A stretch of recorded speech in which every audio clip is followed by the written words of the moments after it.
Hello, मेरो आवाज आइरहेछ? हेलो। हजुर सर आइरहेको छ।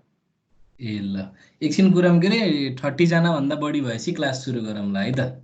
हुन्छ सर।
ल अब सुरु गरौँ है त। यहाँसम्म ठिक छ होइन मेरो आवाज? एकदम हजुर सर ठिक छ। ल। हुन्छ सर। सबैजनालाई वेलकम टु दिस लेक्चर है। म आफ्नो स्क्रिन सेयर गर्दैछु। देखेछ है क्रिस्पिन? हजुर सर देखिया छ। ल ओके। सो आज हाम्रो चाहिँ च्याप्टर 4 सुरु गर्दैछौँ हामी। हाम्रो च्याप्टरको टाइटल छ अब्जेक्ट्स एन्ड क्लासेस। सो लास्टका क्लासेसहरू, योभन्दा प्रिभियस क्लासेसहरूमा हामीले जसरी चाहिँ अर्गनाइज गरेका थियौँ त्यसरी नै मेरो फर्दर लेक्चरहरू पनि अर्गनाइज हुन्छ। सो यो च्याप्टरलाई पनि हामी विभिन्न सेसन्सहरूमा कभर गर्छौँ। सो आज हामी चाहिँ सेसन 1 भनेर चाहिँ सर्टेन टपिक्सहरू कभर गर्छौँ यो च्याप्टरको। यो च्याप्टरको आउटलाइन यस्तो रहेको छ। So basically in this chapter अब कोर्समा चाहिँ के बुझाउन खोजिएको भने अब्जेक्ट र क्लासलाई इन्ट्रोड्युस गर्न खोजेको। इनफ्याक्ट सी प्लस प्लसको अब्जेक्ट एन्ड क्लासको फिचर यो च्याप्टरमा बल्ल सुरु हुन्छ in terms of this syllabus. So सुरुमा चाहिँ क्लास भनेको के हो, एक्सेस स्पेसिफायर भनेको के हो, आदि इत्यादिको कुराहरू गर्छौँ। सो आज चाहिँ हामी 4.1 चाहिँ हाम्रो आजको प्लान कन्टेन्ट चाहिँ यति हो। सो आजको क्लासमा चाहिँ हामी 4.6सम्म कभर गर्छौँ। सो अब्जेक्ट बनाउने कसरी, क्लास बनाउने कसरी, अनि अब केहरू फङ्सनहरू के राख्न सकिन्छ, member functions. So what are constructors and destructors. So this is what we are going to cover in today's lecture. र बाँकीका टपिकहरूलाई चाहिँ हामी फर्दर सेसन्सहरूमा चाहिँ अर्गनाइज गरेर कभर गर्छौँ। सो क्लास भनेको के हो भन्ने कुराको मैले अलिकति प्रिलिमिनरी त इन्ट्रोडक्सन त पहिला ओरिएन्टेसन क्लासमै दिएको थिएँ। सो क्लास भनेको चाहिँ it is a data type अथवा चाहिँ एउटा मोडल हो, एउटा ब्लु प्रिन्ट हो। When you define a class, you define a blue print for a data type. This does not actually define any data, but it does define what the class name means. That is what an object of the class will consist of and what operations can be performed on such an object. So वास्तवमा class भनेको स्ट्रक्चरको definition लेखा जस्तै हो। So डेफिनिसनले आफैमा कुनै memory occupy गर्दैन। So definition चाहिँ तपाईँले क्रिएट गर्दैमा, डेफिनिसन बनाउँदैमा चाहिँ तपाईँको चाहिँ मेमोरी एलोकेट हुँदैन। डेफिनिसन भनेको एउटा मोडल हो जसले चाहिँ एक्चुअल भेरिएबल क्रिएट गर्दाखेरि चाहिँ त्यो भेरिएबलले अथवा चाहिँ त्यो त्यसले चाहिँ त्यो डेफिनिसन अनुसारको चाहिँ प्रपर्टी लिन्छ भन्ने कुरा हो। जस्तै तपाईँले इन्टिजर भन्नुभयो भने इन्टिजरले कति बाइट अकुपाई गर्छ, कुन रेन्जको डाटा चाहिँ त्यसले स्टोर गर्न सक्छ भन्ने चाहिँ त्यसको डेफिनिसन हुने भयो। तर इन्ट ए भनेर लेख्नुभयो भने बल्ल ए भन्ने नामको इन्टिजर प्रपर्टी, इन्टले भने अनुसारको प्रपर्टी होल्ड गर्ने ए भन्ने नामको भेरिएबल भन्छ नि। त्यस्तै जस्तो C++ मा क्लासेस भन्ने एउटा कन्सेप्ट छ। सो क्लास भनेको चाहिँ एउटा मोडल रहेछ र क्लासले चाहिँ अब्जेक्ट बनाउनलाई हेल्प गर्छ। सो क्लासको सिन्ट्याक्स यस्तो हुन्छ हेर्नु, it is exactly similar to the structure. स्ट्रक्चरमा के हुन्थ्यो भने हामीले स्ट्रक्ट भनेर लेख्थ्यौँ, अनि स्ट्रक्चर नेम हुन्थ्यो, अनि तपाईँले कर्ली ब्राकेटभित्र एट्रिब्युट्सहरू लेख्नुहुन्थ्यो। सो सीमा जुन स्ट्रक्चर थियो हाम्रो, त्यो सीमा भएको स्ट्रक्चरमा चाहिँ हाम्रो के हुन्थ्यो त, हामीले खालि एट्रिब्युट्सहरू मात्रै लेख्थ्यौँ, भेरिएबलहरू मात्रै डिक्लेयर गर्थ्यौँ स्ट्रक्चरको डेफिनिसनमा। तर C++मा के हुन्छ भन्दाखेरि स्ट्रक्चरसँग सिमिलर एउटा चाहिँ युजर डिफाइन्ड डाटा टाइप तपाईँले क्रिएट गर्न सक्नुहुन्छ, जसमा चाहिँ क्लास हुन्छ, किवर्ड क्लास फलोड बाई क्लासको नेम। अनि यसमा चाहिँ के हुन्छ भने अलिकति एक्सेस स्पेसिफायरको नि कुरा हुन्छ।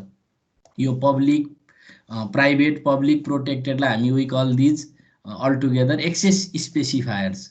सो तपाईँले चाहिँ प्राइभेट भन्ने लेभलमा भेरिएबलहरू डिक्लेयर गर्न सक्नुहुन्छ, फङ्सन्सहरूलाई डिक्लेयर अथवा डिफाइन गर्न सक्नुहुन्छ।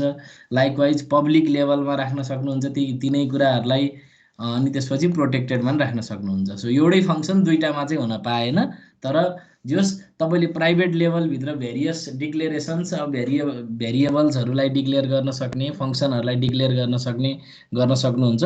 सो तपाईँले चाहिँ वास्तवमा क्लास भनेको भेरिएबल र फङ्सनको ग्रुपिङ हो, र त्यो ग्रुपिङ गर्दै राख्दाखेरि चाहिँ तिनीहरूको चाहिँ सेक्युरिटी हामीले प्राइभेसी डिफाइन गर्न सक्छौँ by using these access specifiers. यो प्राइभेट, पब्लिक र प्रोटेक्टेड भनेको त these are nothing but access specifiers. So ठ्याक्कै स्ट्रक्चर जस्तै रहेछ, खालि फङ्सन पनि लेख्न पाइने रहेछ। अब हेर्नु न, the levels private, public and protected are known as access specifiers. यो प्राइभेट, पब्लिक, प्रोटेक्टेडलाई एक्सेस स्पेसिफायर्स भन्छ।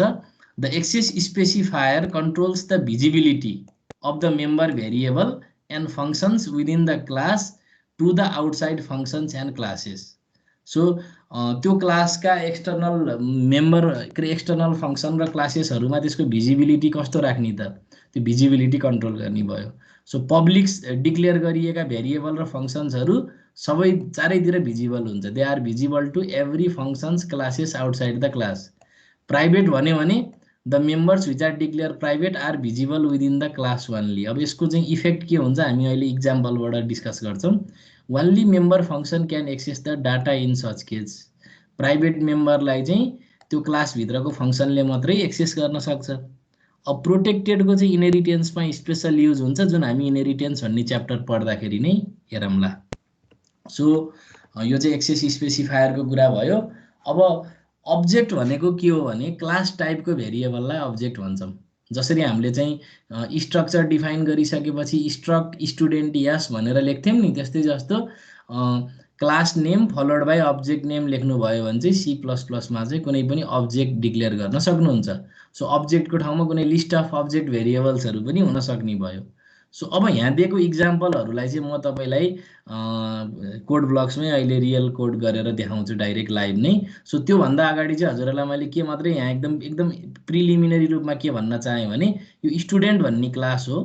स्टुडेन्ट भन्ने क्लासमा रोल, नेम, मार्क्स र एड्रेस भन्ने चारवटा चाहिँ भेरिएबलहरू डिक्लेयर गरिएको छ।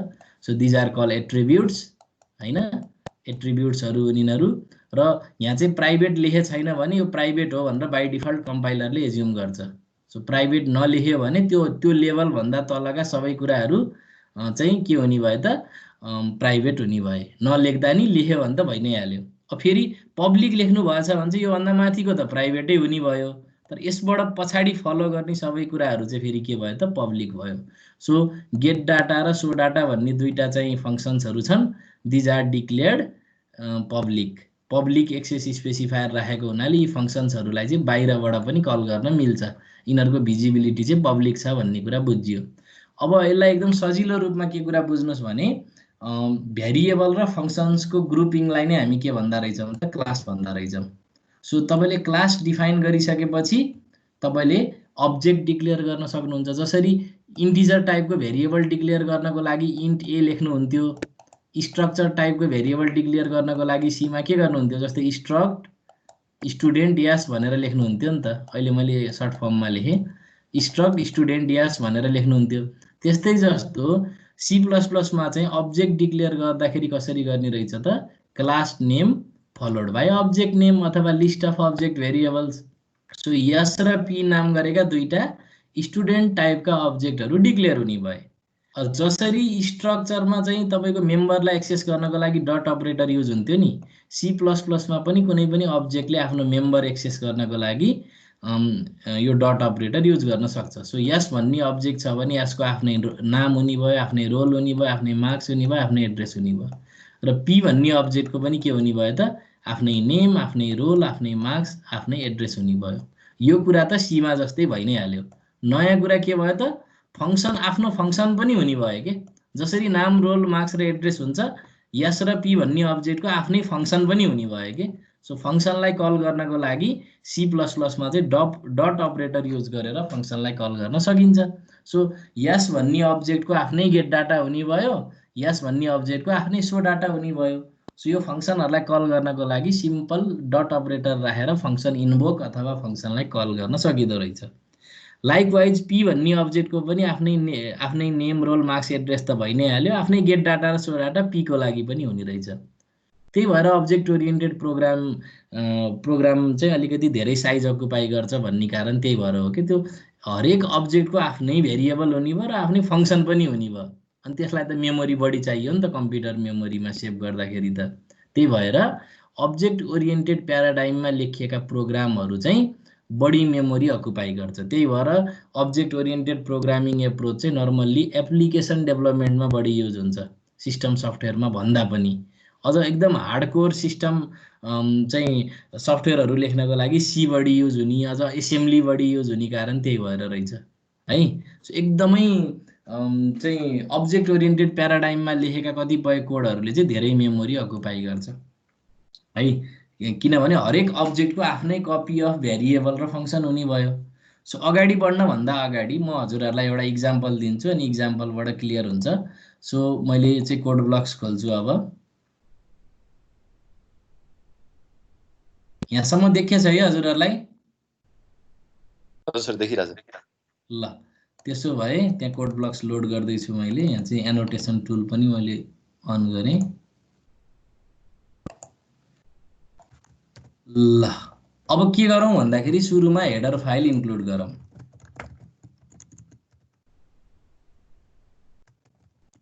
त्यसपछि स्टुडेन्ट भन्ने नामको क्लास बनाऊँ है। यसरी गर्दा अलिकति डाइनामिक होला भन्ने जस्तो लाग्यो। रोल भन्ने एउटा एट्रिब्युट भयो, नेम भन्ने अर्को स्ट्रिङ बनाऊँ, त्यसपछि मार्क्स, एड्रेसलाई माथिकै लाइनमा लेख्न नि मिल्थ्यो, तर मैले चाहिँ छुट्टै लाइनमा लेखेँ।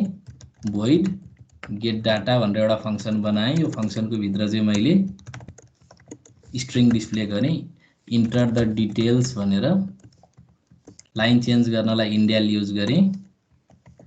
त्यसपछि सिन नेम, रोल, मार्क्स हो, अनि अर्को चाहिँ सो डेटा भनेर फङ्सनको नाम राखेँ। त्यसपछि काउट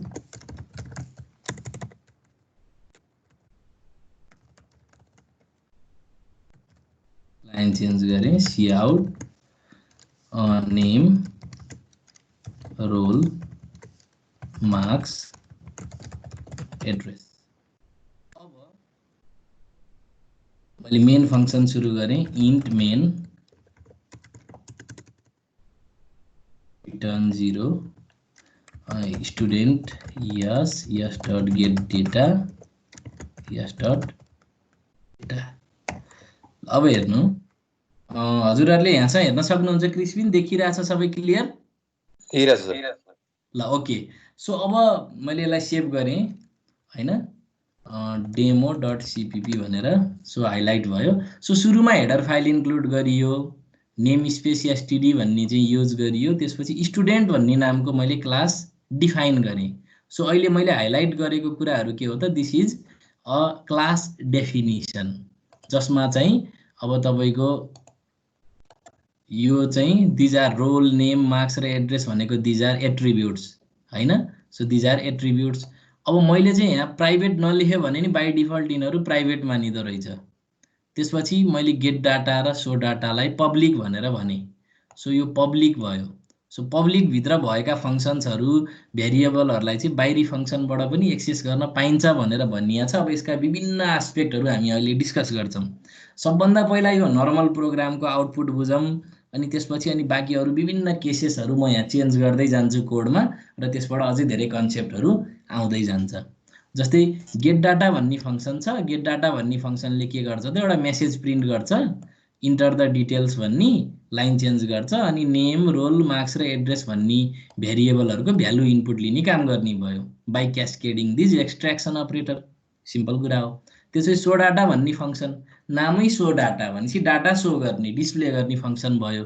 गेट डाटा भनेको इनपुट लिने फंक्सन भयो। सो इन्टर डिटेल्स आर भनेर नाम नेम रोल मार्क्स र एड्रेसको भ्यालु डिस्प्ले गर्ने काम भयो फंक्सनको। So this completes our class definition. So यो स्टुडेन्ट भन्ने क्लासको डेफिनिसन भित्र हामीले चारवटा भेरिएबललाई चाहिँ हामीले प्राइभेट बनायौं र दुईटा फंक्सनलाई हामीले पब्लिक बनाएर चाहिँ we have designed this class definition. अब क्लास डेफिनिसन भनेको त के रहेछ त, it is nothing but model for creating objects. अब त्यही भएर हामीले चाहिँ मेन फंक्सन सुरु भयो। नो म्याटर वाट, प्रोग्रामको एक्जिक्युसन जहिले नि मेन फंक्सनबाटै सुरु हुन्छ र मेन फंक्सनमै अन्त्य हुन्छ। अब यस भन्ने नामको स्टुडेन्ट टाइपको अब्जेक्ट क्रिएट गरियो, डिक्लेयर गरियो। So this S is object of type student, where this student is the class name. अब यो यसको आफ्नै नेम हुने भयो, आफ्नै रोल हुने भयो, आफ्नै मार्क्स हुने भयो, एड्रेस हुने भयो, यसको आफ्नै गेट डाटा हुने भयो, यसको आफ्नै सो डाटा हुने भयो। अब सबभन्दा पहिला त there is a function call. अब मैले अलिकति हाइलाइट गरेँ यहाँ फेरि पनि। So this is a function call. यस्तो खालको फंक्सन कल हाम्रो सीमा हुन्थेन, किनभने सीमा कुनै पनि स्ट्रक्चरले आफ्नो मेम्बर फंक्सनको कन्सेप्टै थिएन त्यहाँ, हैन। So this is a function call. So कुनै पनि अब्जेक्टले आफ्नो मेम्बर फंक्सनलाई, याद राख्नुस् है, त्यही क्लास भित्र भएको फंक्सनलाई हामी मेम्बर फंक्सन भन्छौं। सो अब्जेक्टले आफ्नो फंक्सनलाई कल गर्न पाउने रहेछ। सो जसरी यो यस भन्ने अब्जेक्टको name S dot roll S dot marks S dot address भयो जस्तै यसको आफ्नै गेट डाटा हुन्छ, यसको आफ्नै सो डाटा हुन्छ। सो यस भन्ने अब्जेक्टले आफ्नो क्लास डेफिनिसनमा स्पेसिफाई भए अनुसारको आफ्नो मेम्बर फंक्सन यानी कि गेट डाटालाई कल गर्यो। So there will be a transfer of control to the function. अब यो फंक्सनले न कुनै आर्गुमेन्ट लिन्छ, त्यही भएर हाम्रो ब्राकेट खाली छ, न यो फंक्सनले कुनै भ्यालु रिटर्न गर्छ। So we do not expect any value from this function. Therefore यो कुनै प्रिन्ट भित्र कुनै क्याल्कुलेसनमा युज छैन। This is a very simple function call. So function भित्र हामी जानी भयौं। सो फंक्सन भित्र गइसकेपछि सी आउट भन्ने चाहिँ अब्जेक्ट, यो सी आउट भनेको अब्जेक्ट हो, यो एज अ अब्जेक्ट भन्ने कुरा चाहिँ हामी पछि च्याप्टर 8 तिर पढाउँला।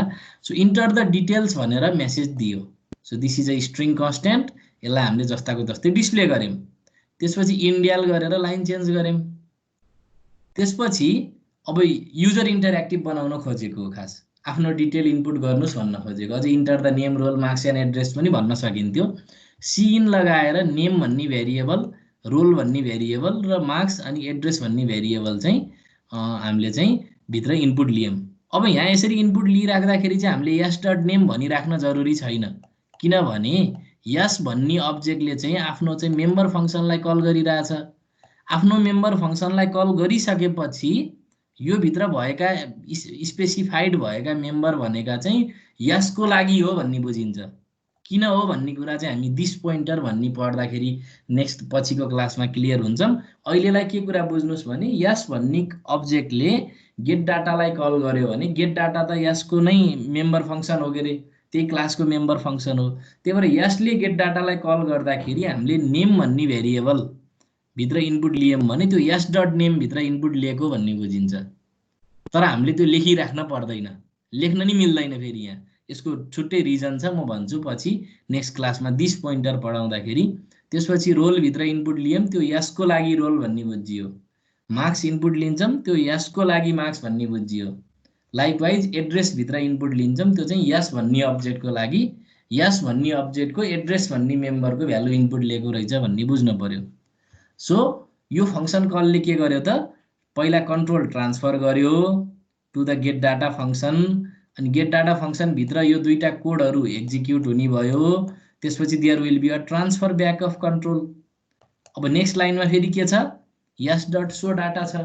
अब this is also again a function call. So data भन्ने फङ्सन कल हुने भयो फेरि। सो डाटा भन्ने फङ्सन कल भएपछि there will be a transfer of control to the, पक्नु है मेरो एनोटेसन टुलमा ह्याङ भयो रहेछ। सो डाटा भन्ने फङ्सन कल भयो। अब यसमा फर्स्ट लाइनले के गर्छ त, इन्टर डिटेल्स आर भनेर लाइन चेन्ज गर्छ, र त्यसपछि नेक्स्ट लाइनमा के हुन्छ त, नेम, रोल, मार्क्स र एड्रेसको भ्यालु डिस्प्ले हुने भयो। अब यहाँभित्र भएको नेमलाई चाहिँ के भनेर बुझिन्छ त, यस डट नेम भनेर बुझिन्छ। तर त्यो हामीले एक्सप्लिसिटली लेखिराख्नु पर्दैन, किनभने यसले आफ्नो सो डाटालाई कल गरिसकेपछि यहाँभित्र भएका हरेक मेम्बरहरू यसको लागि हो भन्ने कुरा बुझिने भयो के। सो त्यही भएर अब डिस्प्ले गर्ने काम पनि सकियो, अनि रिटर्न 0 हुन्छ, प्रोग्राम सकिन्छ। सो यसको आउटपुट हेरौँ। सो यो प्रोग्रामको आउटपुट हेऱ्यौँ भने, यसलाई मैले रन गरेँ, यो प्रोग्रामलाई मैले रन गरेँ, त्यसपछि सुरुमा इन्टर द डिटेल्स भन्यो। अब मैले आफै बुझेँ, किनभने त्यति धेरै इन्फर्मेसन दिएको छैन। मैले के बुझेँ, नामको ठाउँमा राम राख्छु, रोल नम्बरको ठाउँमा 12 राख्छु, मार्क्सको ठाउँमा 98 राख्छु, ल एड्रेसको ठाउँमा केटिएम राखेँ। मैले इन्टर गरिदिएँ, इन्टर डिटेल्स आर भनेर डिस्प्ले भयो। हेर्नु त, टाँसिएर डिस्प्ले भयो नि सबै, मैले किनभने त्यहाँ फर्मेटिङ मिलाएको छैन। सो राम डिस्प्ले भयो पहिला, त्यसपछि रोल नम्बर 12 डिस्प्ले भयो, त्यसपछि मार्क्स 98 डिस्प्ले भयो, त्यसपछि एड्रेस केटिएम डिस्प्ले भयो। सो यो प्रोग्रामले काम गर्यो। यदि यहाँसम्म केही कन्फ्युजन छ भने हजुरहरूले सोधिहाल्नुहोस्, अनि त्यसपछि म अरू कुराहरू गर्न थाल्छु, एक्सेस स्पेसिफायरको कुराहरूतिर जान्छु म। यहाँसम्म केही कन्फ्युजन छ हजुरहरूलाई? हेलो, यदि कसैलाई केही कन्फ्युजन छ भने सोध्न सक्नुहुन्छ। आदित्य राज पाण्डे? यस सर। यहाँसम्म केही कन्फ्युजन छ हजुरलाई? छैन sir. Devraj, thank you Aditya. Devraj?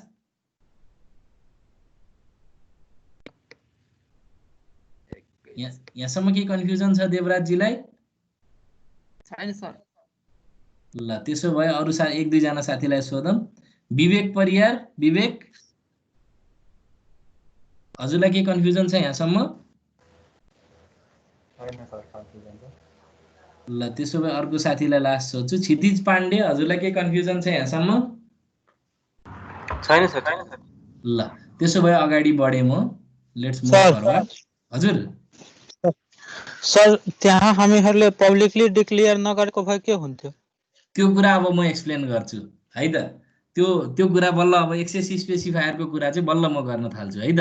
हुन्छ हुन्छ ल ओके। अब यदि त्यस्तो नगरे भए के हुन्थ्यो भने, यो पब्लिकलाई मैले हटाइदिएँ अरे। ल फर इक्जाम्पल मैले मानौँ पब्लिकलाई हटाइदिएँ। अब मैले यहाँ प्राइभेट लेखेको भए नि हुन्थ्यो।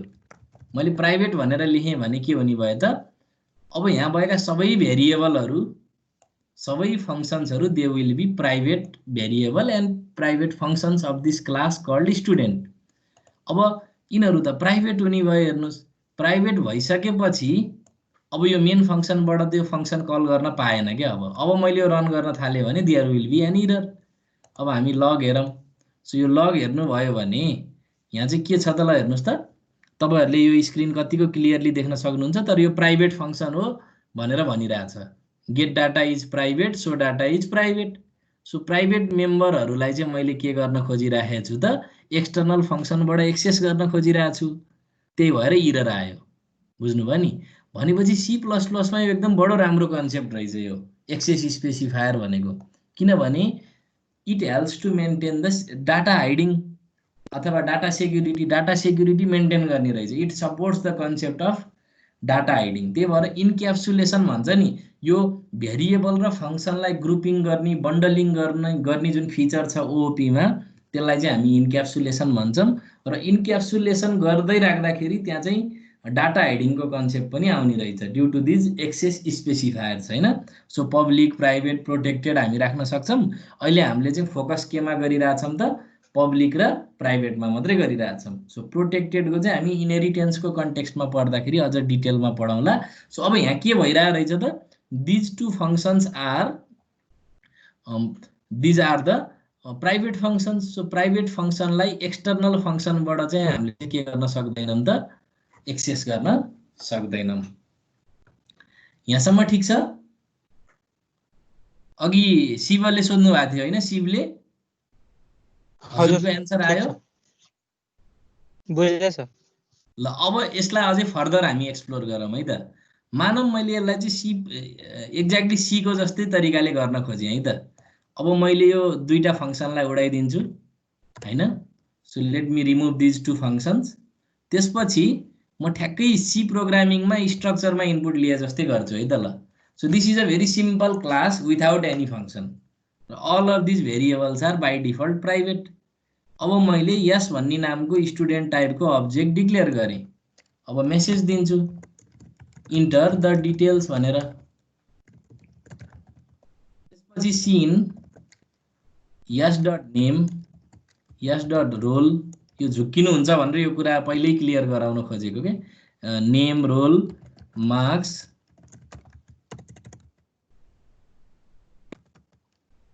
त्यसपछि C out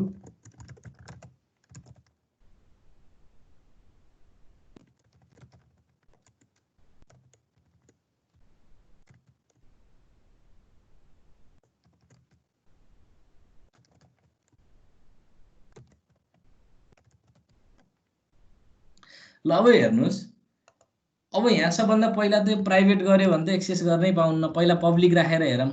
so all of these variables are public अहिलेलाई एकछिन। अब मैले रन गरेँ, रन भयो। राम रोल नम्बर 12 98 केटिएम भनेर दाबेँ, डिटेल्स चाहिँ डिस्प्ले भइहाल्यो। तर यसरी भेरिएबललाई पब्लिक गराउनु भनेको ओओपी प्याराडाइमको अगेन्स्टको कुरा हो। त्यही भएर कहिले पनि सी प्लस प्लसमा तपाईँले प्रोग्राम गर्दै हुनुहुन्छ भने आफ्नो भेरिएबललाई कहिले नि पब्लिक नबनाउनु।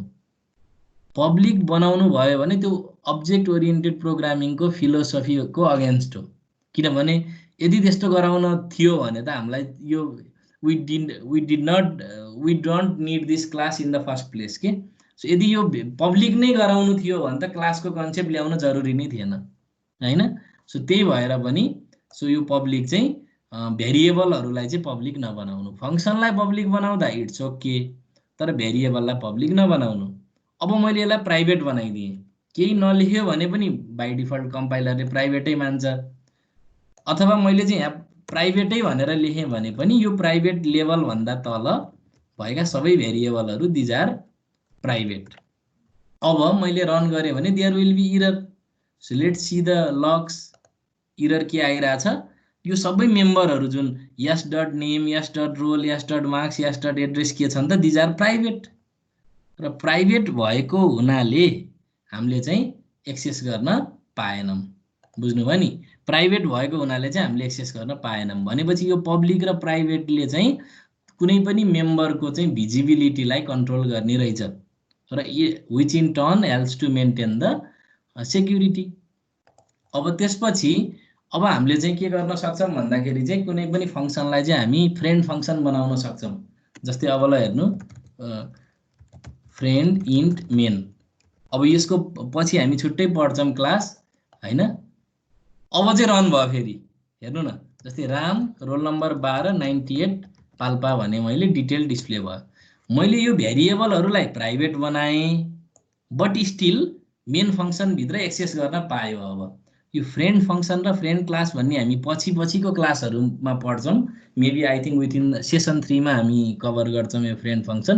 अहिलेलाई के मात्र बुझ्नुहोस् भने हजुरहरूले आफ्नो पर्सनल लाइफमा के गर्नुहुन्छ, आफ्नो एकदमै कतिपय सिक्रेट कुराहरू, आफ्नो चाहिँ पर्सनल कुराहरू सबैलाई भन्नुहुन्न, पब्लिकली त भन्नुहुन्न, तर कुनै एकदमै ट्रस्ट वर्दी साथीहरूलाई त सेयर गर्नुहुन्छ नि त। त्यही भएर अब्जेक्ट ओरिएन्टेड प्रोग्रामिङमा चाहिँ यदि तपाईँलाई सेयर गर्नै पर्ने छ भने सर्टेन मान्छेसँग चाहिँ सेयर गरे जस्तै सर्टेन फङ्सन्सहरूसँग चाहिँ त्यो प्राइभेट डाटालाई एक्सेस दिन सकिन्छ हैन। त्यस्तोको लागि हामीलाई चाहिँ फ्रेन्ड फङ्सन भनेर C++मा एउटा सुविधा दिएको रहेछ। तर यदि फ्रेन्ड फङ्सन नहुने हो भने त यो इन्ट मेन भनेको त कुनै एउटा एक्सटर्नल फङ्सन भयो। एक्सटर्नल फङ्सनले कुनै पनि मेम्बरलाई चाहिँ एक्सटर्नल फङ्सन भित्रबाट चाहिँ तपाईले कुनै पनि अब्जेक्टको त्यो क्लासको मेम्बरलाई चाहिँ एक्सेस गर्न पाउनु भएन। अब मैले रन गर्न खोजेँ भने यहाँ एरर आयो। अब यही कुरालाई मैले पब्लिक बनाइदिएँ भने फेरि के भयो त, पब्लिक गराइदिएँ भने फेरि भयो। तर पब्लिक गराउनु भनेको त अब्जेक्ट ओरिएन्टेड प्रोग्रामिङको प्याराडाइमको अगेन्स्टको फिलोसफी हो। अब यहाँ हेर्दाखेरि तपाईलाई फेरि फ्यामिलियर तरिकाले आयो नि हैन।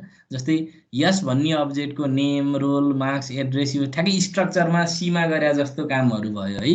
तर अब हामी अब्जेक्ट ओरिएन्टेड प्रोग्रामिङमा चाहिँ कस्तो एप्रोच फलो गर्छौँ भने अघि हामीले सुरुमै गरेको एप्रोच। अब कम्प्युटरबाट यसरी पढाउँदाखेरि चाहिँ एउटा फाइदा के हुन्छ, कोडलाई हामी चेन्ज गर्न पाउँछौँ हैन।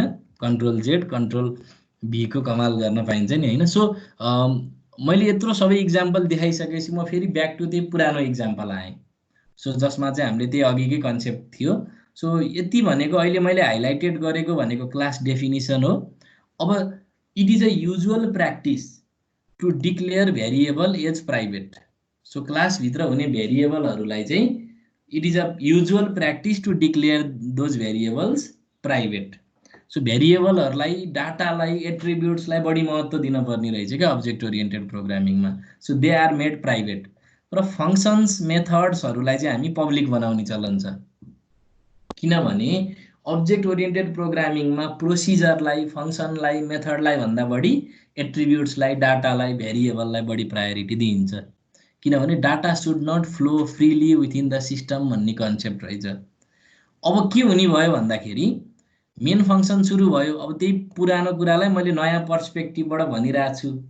सो यस भन्ने नामको स्टुडेन्ट टाइपको अब्जेक्ट डिक्लेयर गरियो, यसले गेट डाटालाई कल गर्यो।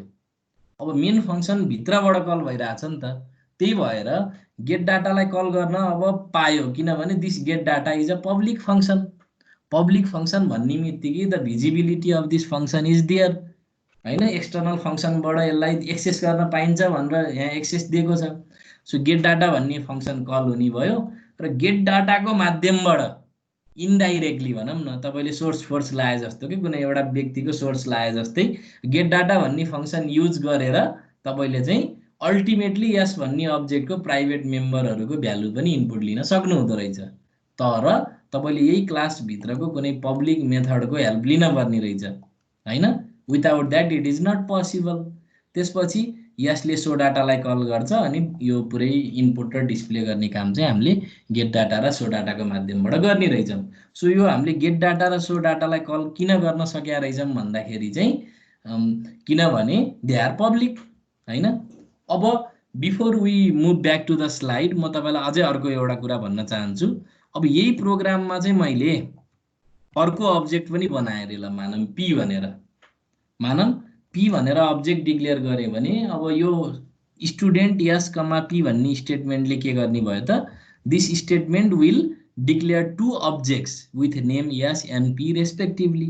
यस र पी नाम गरेका दुईटा स्टुडेन्ट टाइपका अब्जेक्टहरू डिक्लेयर गऱ्यौँ हामीले।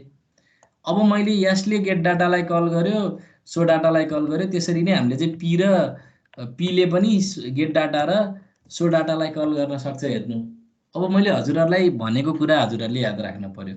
हरेक अब्जेक्टको every object have their own copy of member variable and function.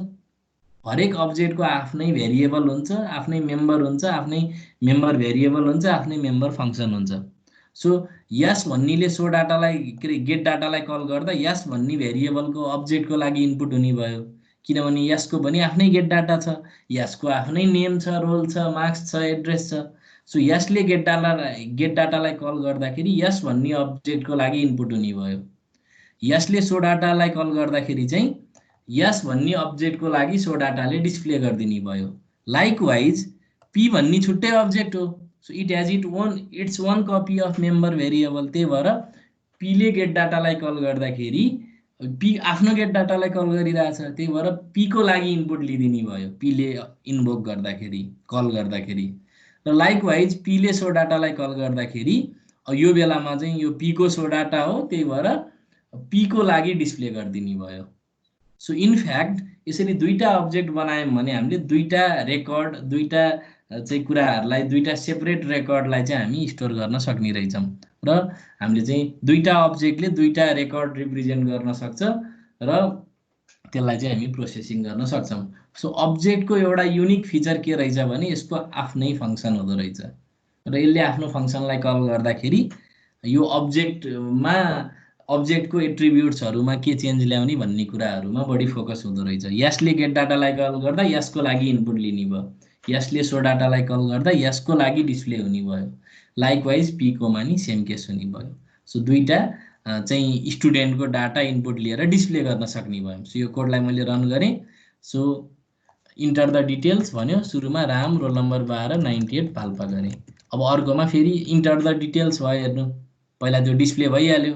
अब फेरि हरिको लागि इनपुट दिन्छु मैले 99 ल 99 तानसेन भन्ने अरे, ल हरिको डिटेल डिस्प्ले भयो। सो अहिले मैले यसमा त्यति धेरै फर्मेटिङ नमिलाएको हो, जाँचको लागि यस्तो कोड पनि केही फरक पर्दैन, जाँचमा हामीले टेबुलरै फर्ममा हुनुपर्छ भन्ने छैन। सो के कुरा बुझ्नु पर्यो भन्दाखेरि चाहिँ दुईटाको लागि छुट्टा छुट्टै इनपुट र डिस्प्ले गर्ने काम चाहिँ हामीले गर्न सक्यौँ हैन। अब हामी अब्जेक्टको एरे पनि बनाउन सक्छौँ। सो एक्ज्याक्टली अब यहाँ सबभन्दा इम्पोर्टेन्ट कुरा के रहेछ भने तपाईँलाई सबभन्दा ट्रिकी भनेको क्लास बनाउन रहेछ। त्यही भएर यो अब्जेक्ट ओरिएन्टेड प्रोग्रामिङलाई बटम अप एप्रोच पनि भन्छ कि। सो क्लास बनाउनु इज ट्रिकी हैन। कस्तो एट्रिब्युट्स राख्ने, एट्रिब्युट्सले चाहिँ क्यारेक्टरिस्टिक्स जनाउँछ, फङ्सनले चाहिँ बिहेभियर जनाउँछ अब्जेक्टको हैन। अब मेसेज पासिङको कुराहरू नि हामी पछि गर्छौँ, पछिको अलि एडभान्स प्रोग्रामहरूमा हामी कुनै दुईटा अब्जेक्ट कसरी कम्युनिकेट गर्छ भनेर हामी चाहिँ डिस्कस गरौँला। So every object has its own attributes and its own behaviour. सो एट्रिब्युट्सलाई मेम्बर भेरिएबलहरूले रिप्रेजेन्ट गर्छ, बिहेभियरलाई फङ्सनले रिप्रेजेन्ट गर्छ र क्लास बनाउनु भनेको ट्रिकी हुँदो रहेछ। सो त्यही भएर सबभन्दा पहिले एकदम मोर डिटेलमा क्लासलाई चाहिँ डिजाइन गरिन्छ अनि त्यसपछि मेन फङ्सनबाट त्यसलाई इन्टिग्रेट गर्न त केही गाह्रो रहन्छ। सो देयरफर यसलाई बटम अप एप्रोच भन्नेको कारण पनि त्यही रहेछ कि। सो हामी चाहिँ कम्पोनेन्ट्सहरूलाई अलिक मोर डेप्थमा स्पेसिफाई गर्छौँ अनि त्यसलाई इन्टिग्रेट गर्ने काम गर्छौँ नि त पछि। त्यही भएर यस्तो खालको प्रोग्रामिङ प्याराडाइमलाई, यस्तो खालको चाहिँ एप्रोचलाई हामी के भन्छौँ त बटम अप एप्रोच भन्छौँ हैन। र C++मा अथवा अब्जेक्ट ओरिएन्टेड प्रोग्रामिङ ल्याङ्ग्वेजमा प्रोग्रामिङ गर्न ट्रिकी के हुन्छ भने अब्जेक्ट र क्लास कसरी बनाउने, कसरी अर्गनाइज गर्ने प्रोग्राम भन्ने नै सबभन्दा ट्रिकी हुँदै जान्छ पछि अरू प्रोग्रामहरू सल्भ गर्दै जाँदाखेरि। सो मैले यहाँ चाहिँ एक्सप्लेन गर्न पर्ने कुरा मेरो तर्फबाट गरेँ। यदि हजुरहरूलाई अझै पनि केही डाउट छ भने सोध्न सक्नुहुन्छ। केही डाउट छ? अनलाइनमा यही समस्या के है, इन्डिभिजुअली नै पोइन्ट गर्नु पर्यो। जैसलले भनिदिनु न, जैसल शर्मा केही डाउट छ हजुरलाई अहिलेसम्मको एक्सप्लेनेसनमा? क्रिस्पिनको केही छ? छैन सर। प्रज्वलको अवय देखाइरहेछ है, के हो यस्तो? यो प्रज्वल हजुर सर, छैन। तपाईँको अवय देखाएर चाहिँ स्ट्याटसमा कन्फ्युजन छैन है हजुरलाई? छैन। ल ओके, त्यसो भए म अब हजुर सर हजुर सर अब्जेक्ट र क्लासको बिचमा एकचोटि डिफरेन्स भनिदिनु न, के डिफरेन्स हुन्छ त्यसको? अब तपाईले स्ट्रक्चर डेफिनिसन र स्ट्रक्चर भेरिएबलको डिफरेन्स बुझ्नु भएको छ कि छैन? सबभन्दा पहिला स्ट्रक्चर भेरिएबल र स्ट्रक्चर डेफिनेसन एउटाले चाहिँ अर्कोलाई एक्सेस गर्छ। अब तपाईँ अलिकति कन्फ्युजनै स्टेटमा हुनुहुन्छ रहेछ, तर पनि मैले फेरि रिएक्सप्लेन गर्ने चाहिँ उस गरेँ। सो यो क्लास भनेको चाहिँ डेफिनिसन भयो। सबभन्दा पहिला त म एकदम बेसिक लेभलबाटै तपाईँलाई यो कुराको मैले भने, जस्तै इन्ट ए भने के हुने भयो? ल हजुरले के बुझ्नुहुन्छ ल भन्नु त शिवजी? इन्ट ए भन्ने स्टेटमेन्ट देख्नुभयो भने ए नाम गरेको एउटा इन्टिजर छ हो। अब यो इन्ट भनेको डेफिनिसन हो। यस अब फरक के हो भने this definition is pre defined. Int भन्ने बित्तिकै यसले इन्टिजर रिप्रेजेन्ट गर्छ, अथवा 2 अथवा 4 बाइट यसले चाहिँ मेमोरीमा अकुपाई गर्ने भयो। सर्टेन लोवर रेन्जदेखि अप्पर एउटा कुनै रेन्जको चाहिँ डाटाहरू यसले चाहिँ स्टोर गर्न सक्ने भयो। यो डेफिनिसन हुने भयो नि हरेक डाटा टाइपमा, हो कि होइन ल भन्नु। हो त्यसपछि ए भन्ने चाहिँ भेरिएबल भयो। फेरि ए भनेको चाहिँ it is an integer variable. A भन्ने त नाम हो कि होइन। अब हो खास स्टोर गर्ने त यसले हो नि, हो कि होइन। अँ, तर कस्तो अँ, भ्यालु स्टोर गर्छ, कतिवटा चाहिँ कति बाइट यसले अकुपाई गर्छ, यो कस्तो डाटा स्टोर गर्छ भन्ने कुरा चाहिँ यो डेफिनिसनले चाहिँ गभर्न गर्ने रहेछ, हो कि होइन ल भन्नु। अँ, अँ, लाइकवाइज अब यहाँ सी प्लस प्लसमा के हुने भयो त, क्लास भनेको यो डेफिनिसन भयो कि। यो फरक के हो भने this definition is user define, हामीले क्रिएट गर्न सक्ने भयौँ। सो स्टुडेन्ट भन्ने नामको क्लास हामीले डिफाइन गऱ्यौँ। अब हामीले के भन्छौँ भन्दाखेरि यसको एट्रिब्युट्सहरू नेम रोल मार्क्स र एड्रेस हुनुपर्छ भनेर हामीले आफैले स्पेसिफाई गऱ्यौँ।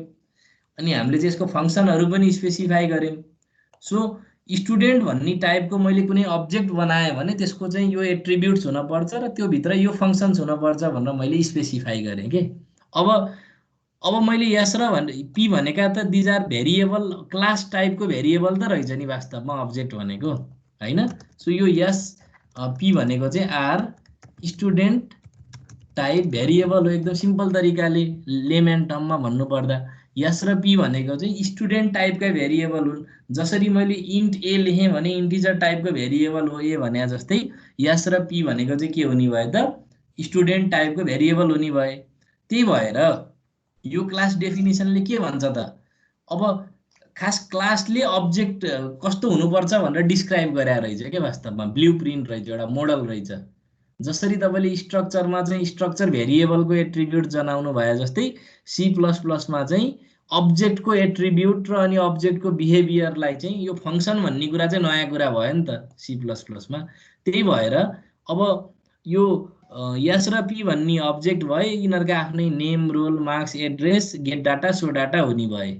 सो मैले अघि अर्कै फरक तरिकाले सीमा जसरी पनि इनपुट लिएर देखाएँ, हेर्नु हरेक अब्जेक्टको आफ्नै मेम्बरलाई डट अपरेटर लगाएर एक्सेस गर्न सकिने रहेछ। अब त्यस्तै जस्तो अब्जेक्टले यो गेट डाटा र सो डाटालाई कल गरेर चाहिँ आफ्नो मेम्बरहरू इनपुट लिन सकिँदो रहेछ। अब यसले आफ्नो गेट डाटालाई कल गर्दाखेरि यो भित्र चाहिँ फेरि यस डट नेम लेखिराख्नु परेन, किनभने आफ्नै मेम्बर फङ्सनले एक्सेस गर्न पाउने रहेछ। अब किन पाउँछ, यो कसरी सम्भव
सर कहाँ जानुभयो?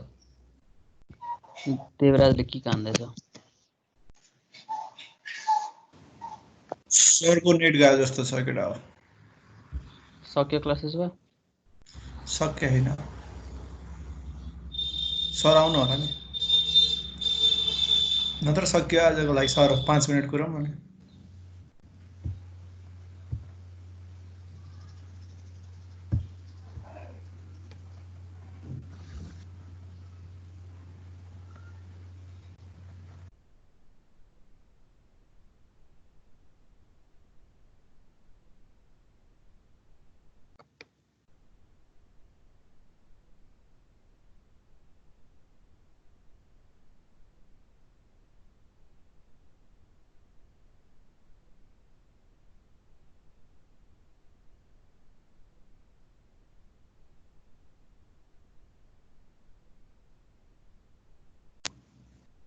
हेलो हेलो यस सर हजुर सर अब मैले हजुरहरूलाई आज यहाँ एउटा स्ट्रिक्टली एउटा रिक्वेस्ट गरेँ है, यो कमेन्ट गर्ने इन्फर्मल्ली चाहिँ कामै नगर्नु है, बुझ्नुभयो? जस्तै मैले चाहिँ यहाँ के देखिरहेको छु भन्दाखेरि आज पनि अघिल्लोचोटि नि मेरो एउटा मिसकन्सेप्सन भइरहेको थियो सुमनजीसँग। यो जुन कन्भर्सेसन चाहिँ यो यस्तो यो इन्फर्मल नहुनुहोस् है अलि, हुन्छ? यो हेलो सुमन के छ भन्ने, यो विक्रान्त पन्जियार, विक्रान्त हेलो विक्रान्त हेलो, अब आइन्दा चाहिँ यस्तो इन्फर्मल कन्भर्सेसन नगर्नु होला है, किनभने अलिकति टिचरलाई रेस्पेक्ट पनि गर्न जान्नुपर्छ है, किनभने टिचर भनेपछि केही न केही दुःख गरेर केही न केही त्यतिकै टिचर भएको छैन कोही पनि है, कोही पनि एउटा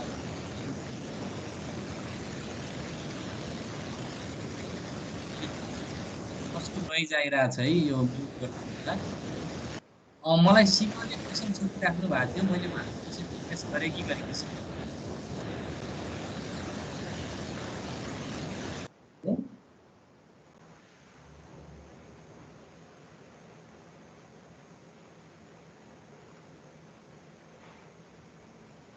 हेलो नोइज आइरहेको हो क्रिस्पिन? हजुर सर अलिकति नोइज आइरहेको थियो अहिले हो गयो। सर कसको, मेरैबाट आएको छ कि अरू साथीकोबाट? एकचोटि म्युट अल गरेर म फेरि उस गर्छु है त। अहिले नोइज आइरहेको छ क्रिस्पिन, हेर्नु त। छैन सर। ए ल ठिक छ। शिवको क्वेसन थियो नि मलाई, शिव हजुरले अनम्युट गरेर एन्सर गर्नु होला है त।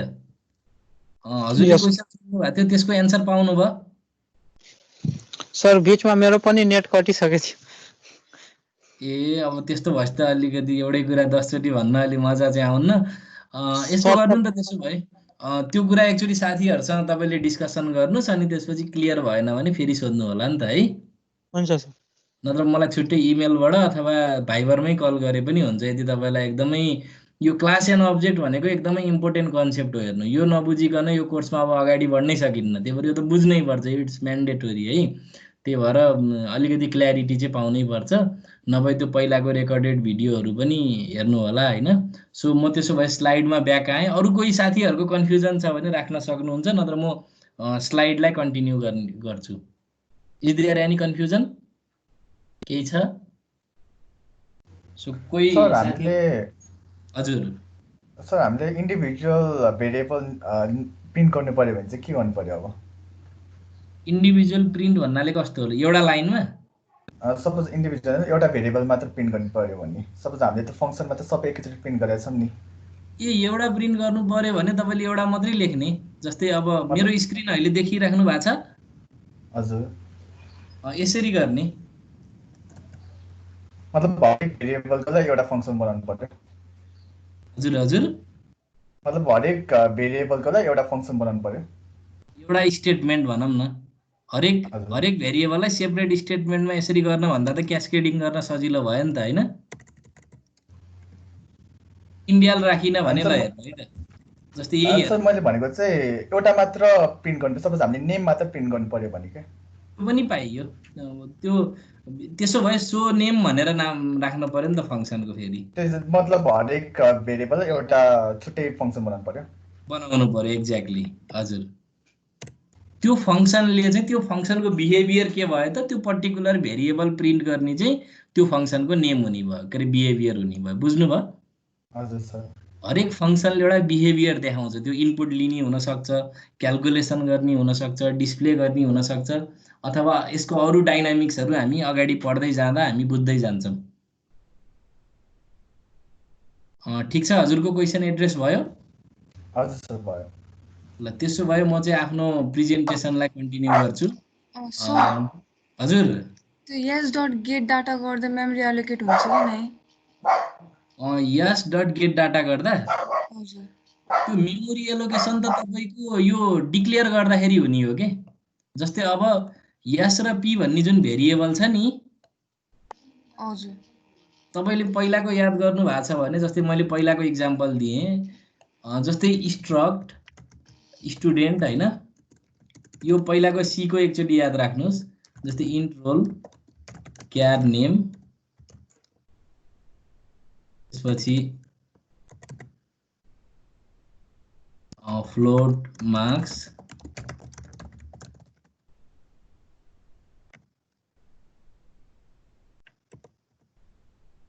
जस्तै तपाईले पहिला के गर्नुहुन्थ्यो याद गर्नुस् त मेन फंक्सन भित्र अथवा त्यही डेफिनिसनमा दुईटा तरिकाले गर्नुहुन्थ्यो नि तपाईले हैन जस्तै स्ट्रक्ट स्टुडेन्ट यस लेख्नुहुन्थ्यो याद छ यो बुझ्नुहुन्छ हजुर सर जस्तै यहाँ के हो भने this is a definition of student student भन्ने स्ट्रक्चरको डेफिनिसन हो यो है अब यो यस भन्ने चाहिँ स्ट्रक्चर भेरिएबल हो कि अब यहाँ चाहिँ के भयो त यो अहिले मैले हाइलाइट गरेको चाहिँ स्टुडेन्टको डेफिनिसन हो हैन सो यो स्टुडेन्ट टाइपको स्ट्रक्चरको यो मेम्बर हुनुपर्छ भनेर यो मोडल हो एउटा मेमोरी एलोकेट हुँदैन डेफिनिसन मात्रै लेख्दाखेरि बुझ्नुभयो नि तर यस भन्ने स्ट्रक्चर भेरिएबल डिक्लेयर गरेपछि अब मेमोरी एलोकेट चाहिँ यो स्ट्रक्चर भेरिएबललाई चाहिँ हुने भयो कि अनि यो स्ट्रक्चर भेरिएबलको साइज कति हुन्छ भन्दा यो सबै मेम्बरहरूले अकुपाई गर्ने साइजहरूलाई जोड्नु भयो भने चाहिँ यो स्ट्रक्चर भेरिएबलको चाहिँ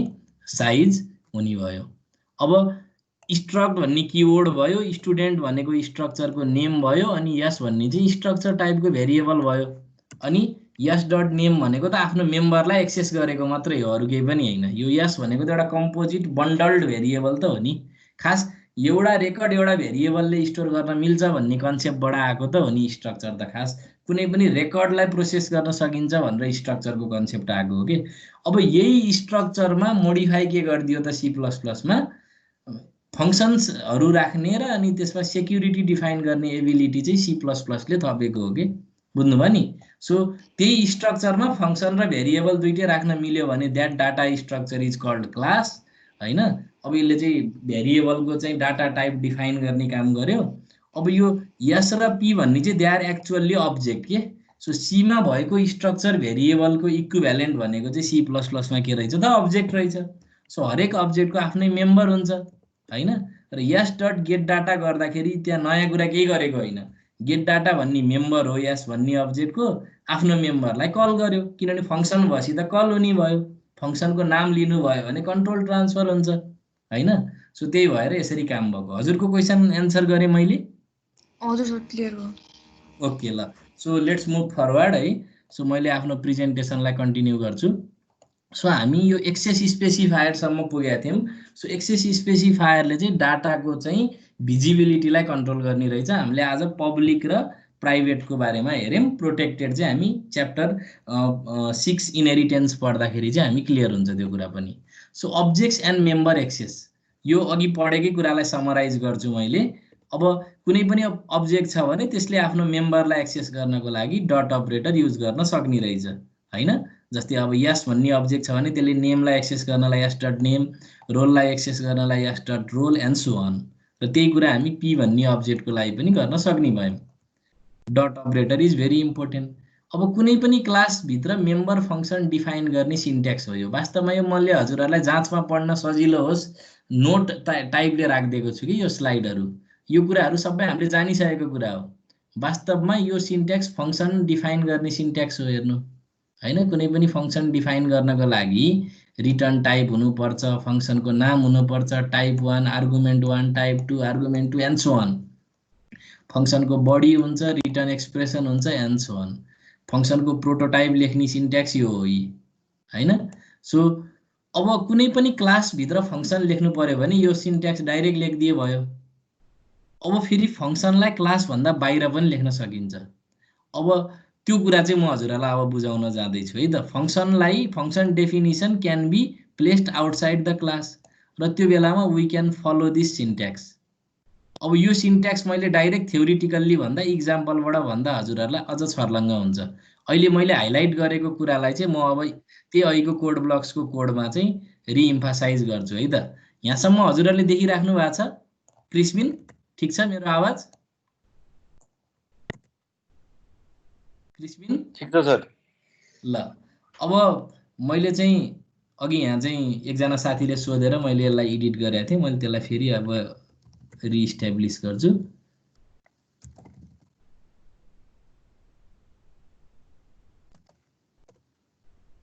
ल यो प्रोग्राम ठिक छ।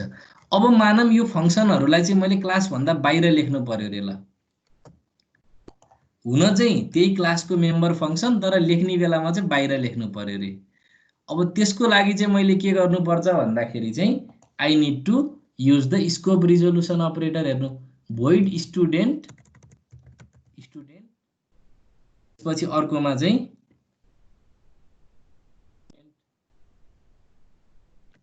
अनि यहाँभित्र डिक्लेयर मात्रै गरिदिए हुन्छ। जस्तै भोइड त्यसपछि चाहिँ गेट डाटा, त्यसपछि अर्को चाहिँ भोइड सो डेटा। अब मैले के गरेँ भन्दाखेरि स्टुडेन्ट भन्ने क्लास छ, स्टुडेन्ट भन्ने क्लास भित्रका फङ्सन्सहरूलाई चाहिँ मैले क्लास डेफिनिसन भन्दा बाहिर लगेर राख्न मन लाग्यो रे मलाई। मानौँ क्लासलाई चाहिँ एकदम कम्प्याक्ट देखाउनको लागि। त्यस्तो अवस्थामा चाहिँ मैले के गर्न सक्छु भने I can write the function prototype, हैन। सो गेट डाटा र सो डाटाको फङ्सन प्रोटोटाइप मात्रै मैले लेखेँ क्लासको डेफिनिसन भित्र। So this means get data and show data are the function that belong to the class called student. अब मैले चाहिँ यसको डेफिनिसनहरू दुईटा बाहिर लेखिदिएँ। हेर्नु, जसमध्ये भोइड भन्ने कुरा हजुरहरूको लागि नौलो कुरा होइन, गेट डाटा अनि यो ब्राकेटभित्र खाली भएको कुरा नि हजुरहरूलाई नौलो कुरो भएन, किनभने it is a function with no return type and no argument. अब यो स्टुडेन्ट अनि यो दुईटा कोलनको पेयरलाई हामी भन्छौँ scope resolution operator. Scope resolution operator भन्छौँ यो दुईटा कोलनको पेयरलाई। अनि त्यसपछि यो स्टुडेन्ट भन्ने क्लास लाई बिलोङ गर्छ है यो गेट डाटा भन्ने कुरा इम्फासाइज गर्न खोजेको। This get data is a function of class student है भनेर भन्नलाई यो चाहिँ स्कोप रिजोल्युसन अपरेटर राखेर यसरी class name followed by scope resolution operator राखेर चाहिँ हामीले इम्फासाइज गर्न सकिन्छ। अब यो कोडलाई मैले रन गरेँ, रन भयो हैन। सो यसरी पनि हामीले चाहिँ गर्न सक्ने रहेछौँ। हामीले चाहिँ फङ्सनलाई क्लासभन्दा बाहिर पनि डिफाइन गर्न सक्ने रहेछौँ कि। सो त्यस्तो गर्दाखेरि चाहिँ फङ्सनभित्र प्रोटोटाइप लेख्नु पर्यो, क्लासभित्र प्रोटोटाइप लेख्नु पर्यो हैन। अनि त्यसपछि त्यसको डेफिनिसन चाहिँ एक्सटर्नल टु द क्लास चाहिँ हामीले लेख्न सक्ने रहेछौँ। So these are the functions which belong to the student class. र त्यही भएर क्लासभित्र चाहिँ हामीले के गरेँ त प्रोटोटाइप मात्र लेखिदियौँ। अब फेरि म ब्याक टु त्यही आएँ। सो अब यो त्यही भएर बुझिन्छ नि त अब बल्ल। And the function definition outside the class can be written as return type, class name, scope resolution operator, function name and so on. So यसरी चाहिँ मैले हजुरहरूलाई इक्जाम्पलबाट बुझाएँ। सो यसको यहाँ पनि कोड छँदैछ, यसको हामीले आउटपुट निकालेर हेरिसक्यौँ। Write a program in C++ to the input the details of a student and display the enter details using OOP concept भनेको छ। त्यही अघिकै प्रोग्राम हो यो है, अघिकै प्रोग्रामलाई यहाँ देखाएको छ, आउटपुट पनि आएको छ। खालि मैले आउटपुट यहाँ चाहिँ इन्डियल राखेको भएर नयाँ नयाँ लाइनमा आएको छ। अघि हामीले गर्दाखेरि चाहिँ इन्डियल राखेको थिएनौँ नि त, तर यहाँ त मैले इन्डियल राखेको छु सो डाटामा। हेर्नुहोस् त, त्यही भएर एभ्री टाइम नयाँ लाइनमा यो आउटपुट आइरहेको छ हैन। हामीले त यो त झिलिमिली त जति नै बनाउन सक्छौँ। सो फर्मेटिङ गर्न सक्छौँ हाम्रो आउटपुटलाई। अरू सबै कुराहरू सिमिलर छ। जाँचमा त्यस्तो फर्मेटिङले मार्क्स फरक पर्दैन है, त्यो कुरामा ढुक्क हुनुहोस्। खालि लोजिकल कुराहरू प्रोग्रामको स्ट्रक्चर मिल्नु पर्यो, झिलिमिली बनाएको मार्क्स आउँदैन। अब it can be alternatively done by defining member functions outside the class. त्यही अघिकै मैले गरेको कुरालाई यहाँ स्लाइडमा मिलाएर राखिदिएको मात्रै हो। सो यदि गेट डाटा र सो डाटा भन्ने फङ्सनलाई क्लासको डेफिनिसन भन्दा बाहिर यदि चाहिँ लेख्ने हो भने चाहिँ प्रोटोटाइप लेख्नु पर्यो भित्र। प्रोटोटाइप लेखेपछि क्लासभन्दा बाहिर चाहिँ यसरी मैले चाहिँ के गर्न पाएँ त, I can define the function with class name followed by scope resolution operator. यो कुरा चाहिँ याद राख्नु पर्यो। यस्तो गर्नुभयो भने क्लास चाहिँ कम्प्याक्ट हुने भयो कि। सो क्लास हेर्दाखेरि चाहिँ एकदम पोर्टेबल जस्तो एकदम सर्ट एन्ड सिम्पल एकदम कम्प्याक्ट देखिने भयो कि। अब बाँकी कुरा त त्यही नै हो हैन।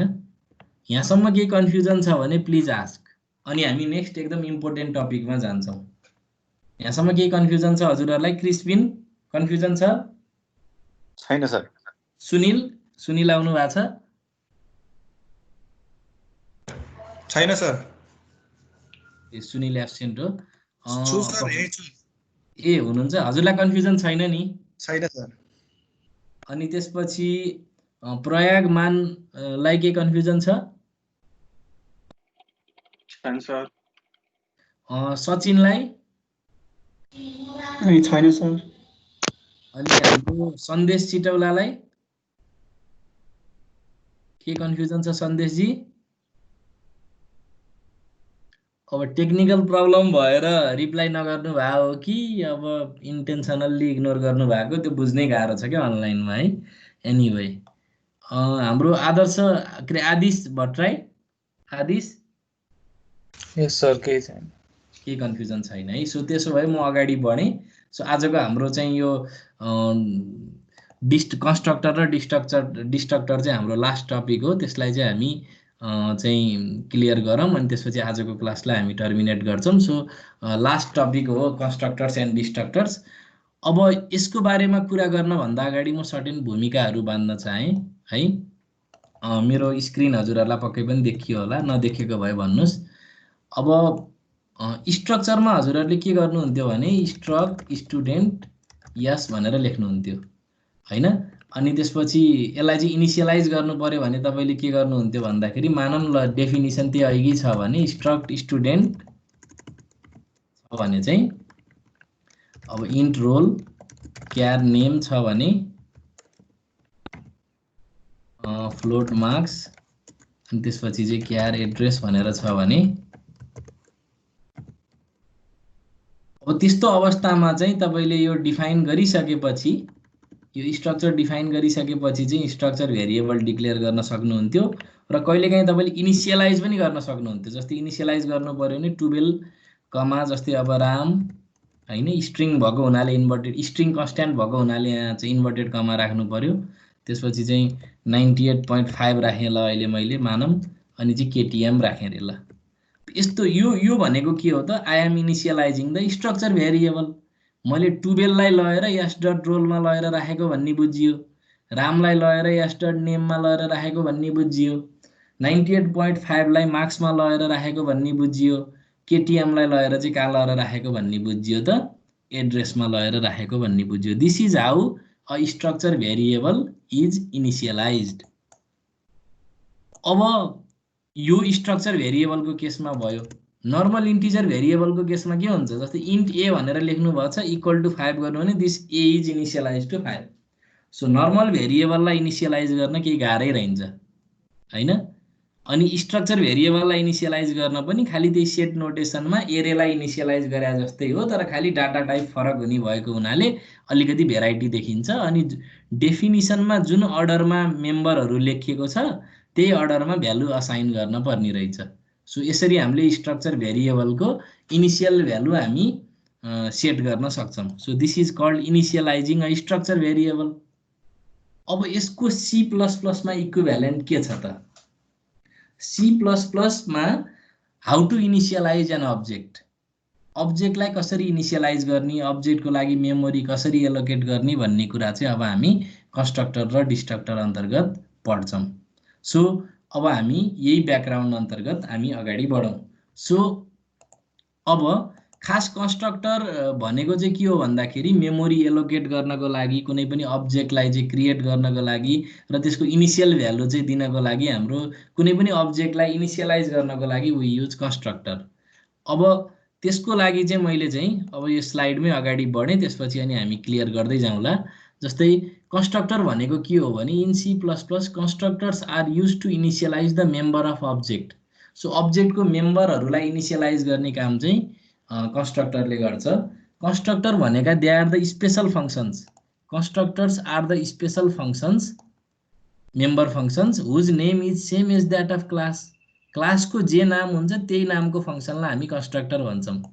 Constructors do not have any return type. There are 3 types of constructor which are discussed below. अब यो चाहिँ म पहिला इक्जाम्पल देखाउँछु अनि बल्ल यसको चाहिँ थ्योरी बुझाउँछु हजुरहरूलाई। डाइरेक्ट यो थ्योरी भन्यो भने हजुरहरूलाई अलिकति क्लियर नभए जस्तो हुन्छ। अहिले खालि के मात्र बुझ्नुहोस् भन्दा कन्स्ट्रक्टर भनेको एउटा यस्तो स्पेसल खालको फङ्सन हो जसको नाम र क्लासको नाम एउटै हुन्छ र कन्स्ट्रक्टरले कहिले पनि भ्यालु रिटर्न गर्दैन। कन्स्ट्रक्टरको 3टा टाइप हुन्छ, एउटा डिफल्ट कन्स्ट्रक्टर, अर्को प्यारामिटराइज कन्स्ट्रक्टर अनि अर्को चाहिँ कपी कन्स्ट्रक्टर। अब यो तीनटाको इक्जाम्पल अब मैले चाहिँ यहाँ प्रोग्राम देखाउन भन्दा अगाडि म तपाईहरुलाई कोड ब्लक्समा यसको कोडिङ गरेर देखाउँछु। So let's do another program. So सुरुमा त मैले as usual header file include गर्ने भए युजिङ नेम स्पेस एसटीडी। अब मैले अलि फरक खालको क्लास बनाउँछु कम्प्लेक्स भनेर, किनभने स्लाइडको इक्जाम्पल अनुसार पनि मिलाउनु पर्छ हैन। यसको दुईटा मेम्बर हुने भयो, रियल इमेजिनरी पार्ट स्टोर गर्नको लागि इमेज, त्यसपछि पब्लिक हुने भयो। यो प्रोग्रामलाई चाहिँ म अब कन्स्ट्रक्टर र डिस्ट्रक्टरको कन्सेप्टले गर्छु है त। अब हेर्नु कम्प्लेक्स भनेर लेखेँ मैले, त्यसपछि real equal to 0 imaginary part equal to 0 भनेर लेखेँ। अब यो फंक्सनलाई हामी we call it default constructor. यसको नाम किन डिफल्ट कन्स्ट्रक्टर भएको म अहिले एकछिनमा कुरा क्लियर गर्छु। खाली अहिले मैले हाइलाइट गरेको फंक्सनलाई कन्स्ट्रक्टर भन्छ भन्ने चाहिँ बुझ्नु। कन्स्ट्रक्टर भनेको एउटा यस्तो फंक्सन हो जसको नाम ठ्याक्कै क्लासको नामसँग मिल्छ र यसले कुनै भ्यालु रिटर्न गर्दैन। सो त्यही भएर अगाडि void int केही पनि हुने भएन। So constructor is a special member function which has same name is that of class। So क्लासको नाम कम्प्लेक्स छ भने कन्स्ट्रक्टरको नाम पनि कम्प्लेक्स हुनै पर्यो। र यदि त्यो कन्स्ट्रक्टरले चाहिँ कुनै पनि आर्गुमेन्ट लिँदैन भने त्यो कन्स्ट्रक्टरलाई डिफल्ट कन्स्ट्रक्टर भन्छ र डिफल्टै नाम एक्ज्याक्टली किन आयो भन्ने कुरा एकछिनमा आउटपुट हेर्दाखेरि म एक्सप्लेन गर्छु यसको अपरेसन बुझाउँदा। So this is a constructor function.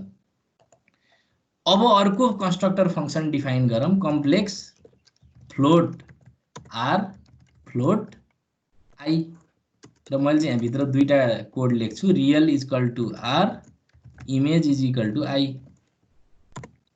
त्यसपछि अब म कपी कन्स्ट्रक्टर लेख्छु, यसलाई भन्छ प्यारामिटराइज कन्स्ट्रक्टर।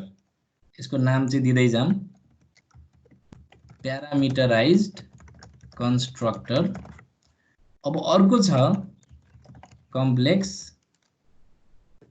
Very complex. यसको यो सिन्ट्याक्स नै हो ampersand of C real is equal to C dot real image is equal to C dot image. अब यो कोड पनि म एक्सप्लेन गर्छु। This constructor is called copy constructor. अब यसलाई एकदम सर्फेसली हेर्दा हजुरहरूले के कुरा बुझ्नु पर्यो भन्दाखेरि चाहिँ मैले अहिले यो कम्प्लेक्स भन्ने क्लास क्रिएट गरेँ। यो कम्प्लेक्स भन्ने क्लासमा दुईटा एट्रिब्युट्स छ, private attribute, private variable, member variable भनौँ, रियल र इमेज। किनभने कम्प्लेक्स भन्ने क्लासको चाहिँ अब मेन पर्पज भनेकै कम्प्लेक्स नम्बर रिप्रेजेन्ट गर्न हो अभियसली। अब पब्लिक बनाएँ मैले, तीनटा फंक्शन्स मैले बनाएँ। एउटा कम्प्लेक्स नामको फंक्सन बनाएँ, अर्को पनि कम्प्लेक्स नामको फंक्सन बनाएँ, फेरि अर्को पनि कम्प्लेक्स नामको फंक्सन बनाएँ। अब यस्तो त पाइन्छ नि त C++मा, किनभने फंक्सन ओभरलोडिङ छ हामीसँग फिचर। आर्गुमेन्टै लिएन भने त्यस्तो खालको क्लासको नाम भएको फंक्सनलाई हामी भन्छौँ डिफल्ट कन्स्ट्रक्टर। आर्गुमेन्ट लियो भने त्यस्तो खालको स्पेशल फंक्सनलाई हामी भन्छौँ प्यारामिटराइज कन्स्ट्रक्टर। स्पेशल किन भयो त, यो फंक्सनको नाम र क्लासको नाम एउटै हो। अब यो कपी कन्स्ट्रक्टर चाहिँ के हो भन्दाखेरि यसले चाहिँ एउटा अब्जेक्टलाई, अब्जेक्टको एलियासलाई आर्गुमेन्टको रूपमा लिन्छ। यसको अपरेसन म हजुरहरूलाई बुझाउँछु। अझ यसलाई more specifically explicit copy constructor भन्छ, खास अझ एकदम एक्ज्याक्टली भन्ने हो भने।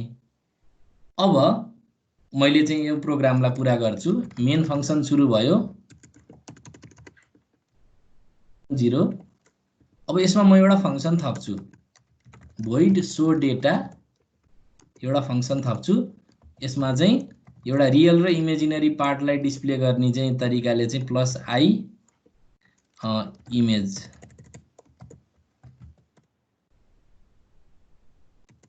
लाइन चेन्ज गर्छु, किनभने हामीले मल्टिपल कम्प्लेक्स नम्बरहरू डिस्प्ले गर्छौँ। सो यो चाहिँ मैले के गरेँ त, रियल र इमेजिनरी पार्टलाई डिस्प्ले गरेँ in the form of a + ib गरेर गरेँ हैन। अब मैले चाहिँ मेन फंक्सन भित्र कम्प्लेक्स C1 C2 र C3 बनाउँछु। अब यसमा थोरै म चेन्ज गर्छु 1.2, 2.4 अनि C3 को ब्राकेटमा चाहिँ C2 राख्छु। अब अहिले हजुरलाई बुझ्न सजिलो होस् भनेर यो स्टेटमेन्टलाई म 3टा स्टेटमेन्टमा टुक्र्याउँछु है, किनभने अहिले पछि हामी यसलाई चाहिँ कम्पोजिट फर्ममा लेखौँला। मैले इन्टेन्सनल्ली यो स्टेटमेन्टलाई 3टा स्टेटमेन्टमा टुक्र्याएँ। अब ले पनि सो डाटालाई कल गर्छ, c2 dot so data data. अब यसको अपरेसन बुझाउन भन्दा अगाडि म यसलाई सेभ गर्छु हैन।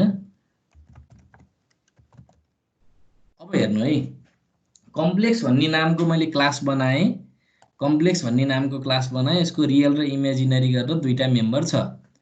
अब क्लासको नामसँग ठ्याक्कै मिल्ने नाम भएको फंक्सनलाई हामी कन्स्ट्रक्टर भन्छौँ। तर कन्स्ट्रक्टरको कहिले पनि रिटर्न टाइप हुँदैन।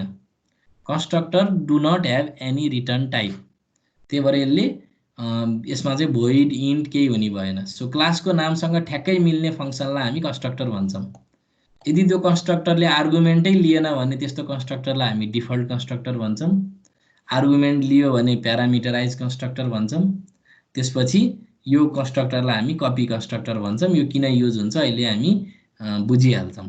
अनि लास्टमा यो सो डाटाले त भ्यालु डिस्प्ले गर्ने काम मात्रै गर्ने रहेछ, अरु नयाँ कुरा यसमा भएन।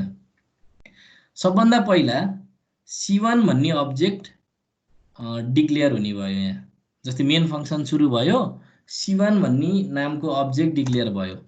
अब यहाँ चाहिँ इफेक्ट के हुन्छ भन्दाखेरि हामीले कन्स्ट्रक्टर युज गरेको हुनाले कम्पाइलरले अटोमेटिक डिफल्ट कन्स्ट्रक्टर कल गर्छ।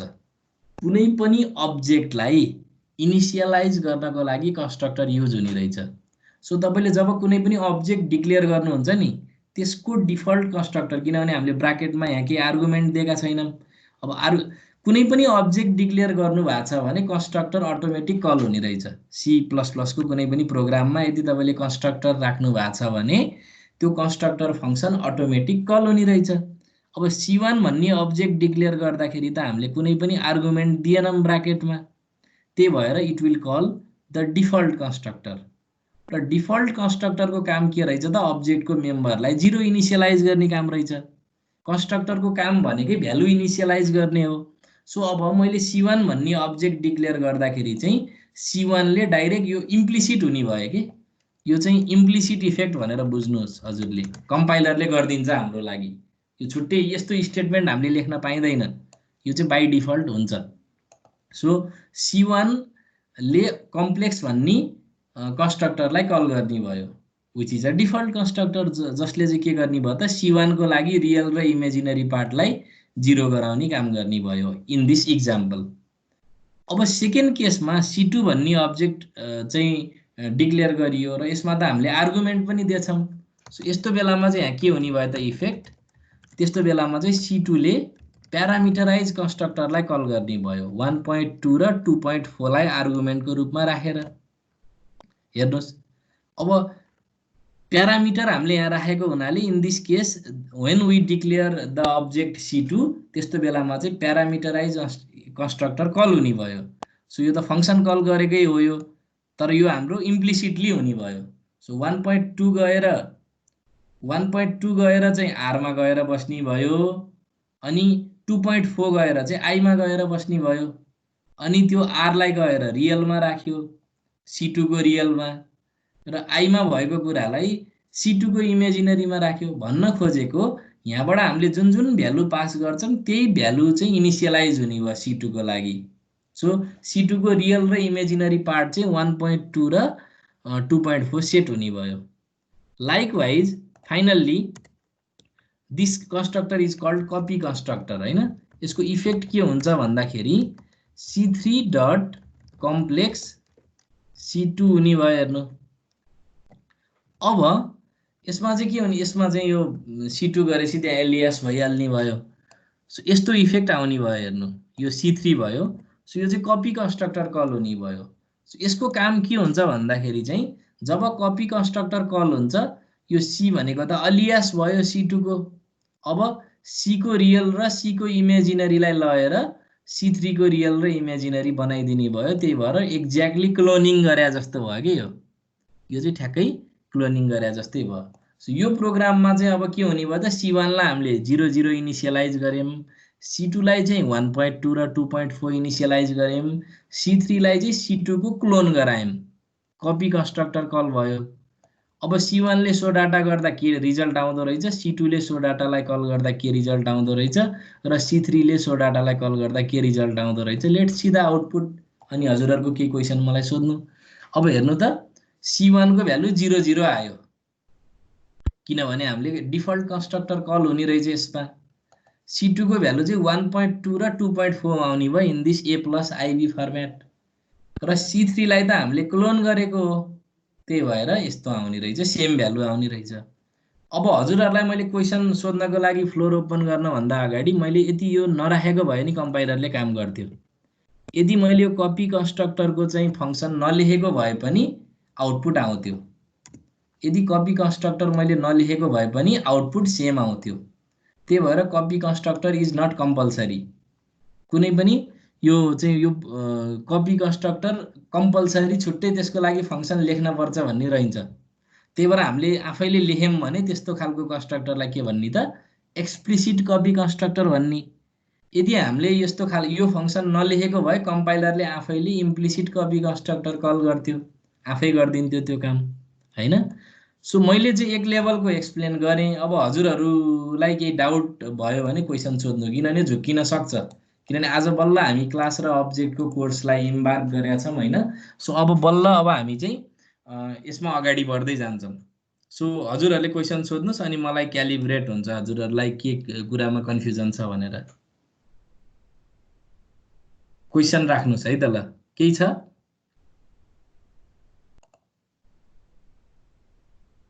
अंकित सर फेरि एकचोटि भनिदिनु न। ल ल ओके। अरु साथीहरुको के कन्फ्युजन? सबैको क्वेशन एकैचोटि सुन्छु अनि आन्सर गर्छु ल, सबैलाई मिलाएर है। एक्सप्लेन त म फेरि गरि नै हाल्छु।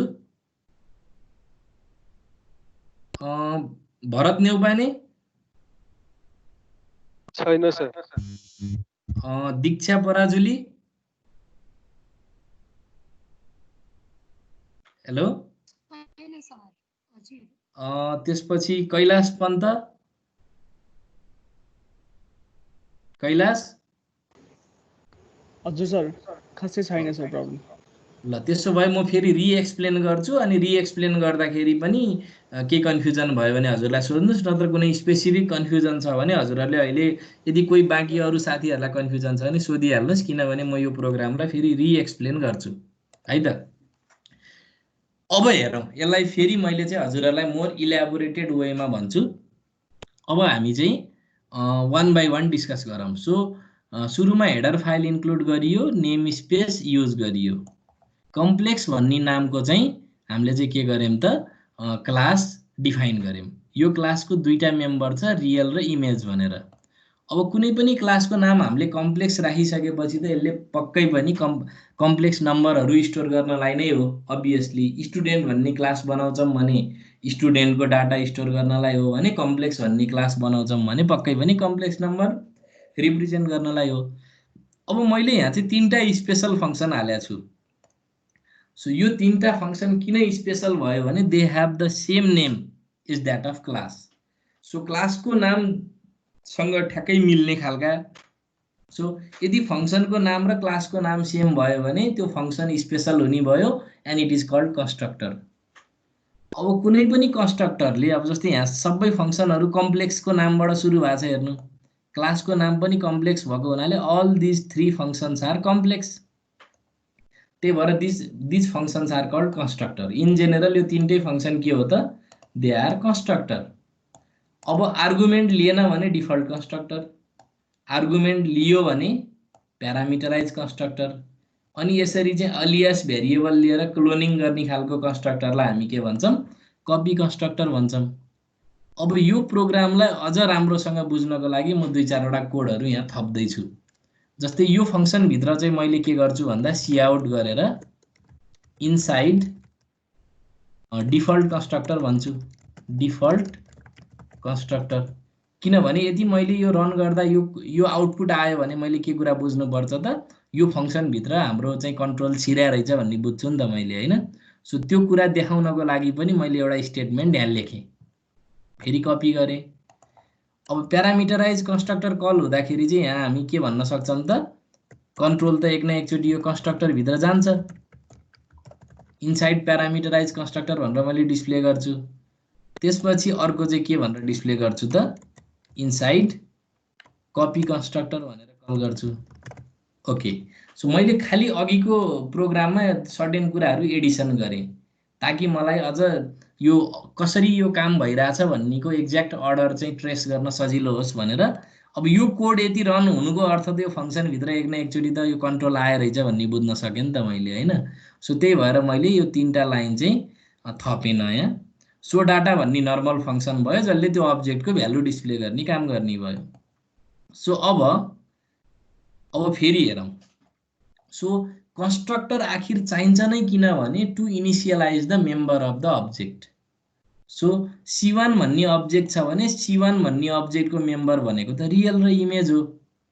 बाहिरै लेख्ने भए त C1 डट रियल हुन्थ्यो C1 डट इमेज हुन्थ्यो तर अब हामीले त त्यसलाई त क्लासभित्र चाहिँ एक्सेस गर्दैछौँ क्लासभित्र मेम्बर फङ्सनको माध्यमबाट अब जब त्यहाँ कन्स्ट्रक्टर हुन्छ नि when there is a default constructor यदि हामीले कुनै पनि क्लासमा कन्स्ट्रक्टर डिफाइन गरिसकेका छौँ भने कुनै पनि अब्जेक्ट डिक्लेयर गर्दाखेरि चाहिँ मैले आर्गुमेन्ट त्यहाँ चाहिँ राखेन भने मैले त्यहाँ चाहिँ आर्गुमेन्ट स्पेसिफाई गरिनँ भने त्यो बेलामा डिफल्ट कन्स्ट्रक्टर कल हुन्छ सो C1 भन्ने अब्जेक्ट यहाँ डिक्लेयर त भयो नै इन्ट ए लेखा जस्तै कम्प्लेक्स C1 लेख्ने बित्तिकै C1 भन्ने नाम गरेको कम्प्लेक्स टाइपको एउटा अब्जेक्ट डिक्लेयर भयो यसको आफ्नै रियल पार्ट हुन्छ यसको आफ्नै इमेजिनरी पार्ट हुन्छ तर कम्पाइलरले अझै एउटा एक्स्ट्रा काम गरिदिन्छ यो C1 भन्ने अब्जेक्टको लागि C1 भन्ने अब्जेक्ट इनिसियलाइज गरिदिनको लागि कम्पाइलरले यो काम गरिदिन्छ एक्स्ट्रा यसले के गरिदिन्छ भने C1 को लागि कम्प्लेक्स भन्ने डिफल्ट कन्स्ट्रक्टर कल हुने भयो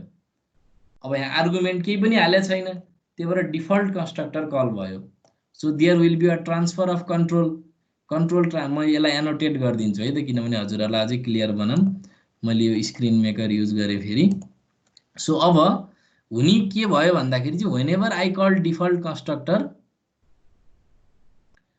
मैले यो अहिले हाइड गरेँ है त सो सुरुमा चाहिँ जब मैले चाहिँ कम्प्लेक्स C1 गर्छु there will be a transfer of control अब यहाँबाट चाहिँ कन्ट्रोल ट्रान्सफर हुने भयो हेर्नु यसको इफेक्ट त यो इम्प्लिसिट इफेक्ट हो there will be a transfer of control to the default constructor र अब हामी डिफल्ट कन्स्ट्रक्टर भित्र छौँ भनेर यो मेसेज डिस्प्ले मात्रै भएको अब C1 ले कल गरेको हो नि त कम्प्लेक्सलाई डिफल्ट कन्स्ट्रक्टरलाई त्यही भएर C1 को रियल र C1 को इमेजिनरी पार्टलाई 0 बनाउने काम चाहिँ यो डिफल्ट कन्स्ट्रक्टरले गर्यो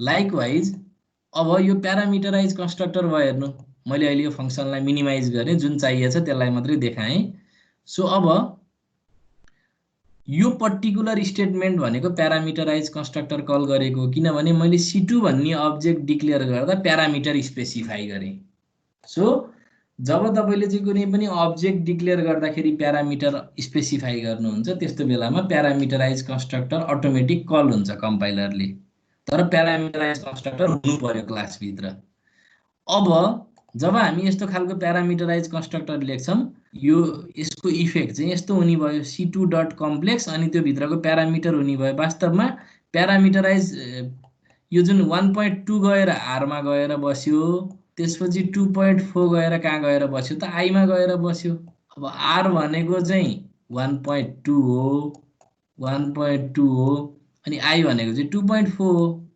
वास्तवमा हामीले के गर्यौं त प्यारामिटराइज कन्स्ट्रक्टर यो अटोमेटिक कल हुने रहेछ कम्पाइलरको माध्यमबाट हामीले खाली अब्जेक्ट डिक्लेयर गर्दा प्यारामिटर मेन्सन गर्दियौं त्यो गएर प्यारामिटराइज कन्स्ट्रक्टर कल हुने भयो 1.2 गएर r मा बस्यो 2.4 गएर i मा बस्यो यो दुईटाको भ्यालुहरु करेस्पोन्डिङली C2 को रियल र इमेजिनरी पार्ट रिप्रेजेन्ट गर्ने एट्रिब्युट्सहरुमा असाइन हुने भयो 1.2 गएर रियलमा बस्यो 2.4 गएर इमेजमा बस्यो वास्तवमा गरेको के रहेछ त आर्गुमेन्टलाई चाहिँ पठाइयो r र i मा अनि r र i को भ्यालुलाई चाहिँ रियल र इमेजिनरीमा चाहिँ असाइन गरियो सो C2 को रियल अब के हुने भयो 1.2 हुने भयो C2 को इमेजिनरी चाहिँ के हुने भयो त 2.4 हुने भयो सो हामीलाई चाहिएको भ्यालु मा इनिसियलाइज गर्नको लागि we use parameterize constructor default value चाहिँ दिनु पर्यो भने त्यो बेलामा डिफल्ट कन्स्ट्रक्टर कल गर्नुपर्ने रहेछ। फाइनल्ली अब हामी चाहिँ कपी कन्स्ट्रक्टरको कुरा गरौँ। फाइनल्ली यो कपी कन्स्ट्रक्टर हेरौँ। अब हेर्नुहोस् यो जुन 41 नम्बर लाइनमा भएको अहिले मैले हाइलाइट गरेको स्टेटमेन्ट चाहिँ यसमा के छ भने C3 भन्ने नामको कम्प्लेक्स टाइपको अब्जेक्ट मैले डिक्लेयर गरेँ। अब यो अब्जेक्ट डिक्लेयर गर्दाखेरि चाहिँ मैले ब्राकेटमा C2 लाई आर्गुमेन्टको रूपमा राखिदिएँ। अब अब्जेक्टलाई आर्गुमेन्टको रूपमा लिने भनेको त कपी कन्स्ट्रक्टर हो। हेर्नु अब के हुने भयो त यो C2 लाई पास गरेँ मैले। अब this C becomes alias of C2। तपाईलाई थाहा छ नि इन्ट एलियास भेरिएबलमा के हुन्थ्यो int m% of b is equal to a भयो भने b भनेको a को एलियास भए जस्तै अब c भनेको C2 को एलियास हुन्छ। त्यही भएर c.real भनेको C2.real हो, c.image भनेको C2.image हो, किनभने हामीले अब्जेक्ट पास गरिरहेछौँ। अब यो C3 भन्ने फंक्सनले कल गरेको हो नि त यो कम्प्लेक्स भन्ने यो चाहिँ कपी कन्स्ट्रक्टरलाई हैन। So this is a function call. खास यो लेख्ने बित्तिकै इफेक्ट चाहिँ यो हुने भयो कि कम्पाइलरले इम्प्लिसिटली गरिदिने कुरा भयो। सो C3 को रियलमा गएर C2 को रियल गएर बस्ने भयो, अल्टिमेटली C3 को इमेजिनरीमा गएर C2 को इमेजिनरी गएर बस्ने भयो। इन दिस वे हामीले के गर्यौं त C2 को क्लोन बनायौं के C3 लाई। त्यसपछि अब यो मैले मेसेज डिस्प्ले गराएको त यो फंक्सन भित्र कल भयो है भन्ने कुरा देखियोस् भनेर लेखिदिएको यो स्टेटमेन्ट। अब यो कसरी काम हुँदो रहेछ हेर्दै जाउँ। अब C1 ले सो डाटालाई कल गर्यो भने के हुन्छ C1 को डाटा डिस्प्ले हुने भयो। C2 ले सो डाटालाई कल गर्दा C2 को रियल र इमेजिनरी पार्ट कम्प्लेक्स नम्बरको फर्मेटमा डिस्प्ले हुने भयो। C3 ले कल गर्दा C3 को डाटा एउटा कम्प्लेक्स नम्बरको फर्मेटमा डिस्प्ले हुने भयो। सो यो प्रोग्रामलाई मैले अब फेरि रन गरेँ। अघि भन्दा मैले फरक के कुरा राखेको छु त मैले यो डिस्प्ले गर्ने कुराहरू फरक राखेको छु। हामी डिफल्ट कन्स्ट्रक्टर भित्र छौं है गयौं है भन्ने कुरा देखाउनको लागि। So let me run this. Run गरेँ। हेर्नुस् त सबभन्दा पहिला डिफल्ट कन्स्ट्रक्टर कल भयो। हेर्नु त जब हामीले चाहिँ C1 डिक्लेयर गर्यौं नि C1 डिक्लेयर गर्ने बित्तिकै अटोमेटिक डिफल्ट कन्स्ट्रक्टर कल भयो। हामीले यो स्टेटमेन्ट डिस्प्ले गरेको भएर पो हामीलाई थाहा भयो त्यो फंक्सन भित्र गएको रहेछ है भन्ने। त्यसपछि त्यहाँ भित्र 00 बनाउने काम भयो डिफल्ट कन्स्ट्रक्टरमा। त्यसपछि अर्कोचोटी C2 भन्ने अब्जेक्ट डिक्लेयर गर्दाखेरि प्यारामिटराइज कन्स्ट्रक्टर कल भयो। त्यसमा चाहिँ हाम्रो के भयो त 1.2 र 2.4 भ्यालु सेट गर्ने काम भयो C2 को लागि। त्यसपछि कपी कन्स्ट्रक्टर कल भएको रहेछ। अनि हामीले खाली C1, C2 र C3 को भ्यालु डिस्प्ले गर्यौं। C1 को भ्यालु डिफल्ट कन्स्ट्रक्टरमा हामीले 00 राखेको थियौं, त्यही भएर 00 भ्यालु डिस्प्ले हुने भयो। C2 को त अब 1.2 र 2.4 थियो, त्यही भएर त्यही डिस्प्ले हुने भयो। त्यसपछि C3 को पनि C2 को क्लोन भएको हुनाले त्यही भ्यालु डिस्प्ले हुने भयो है। अब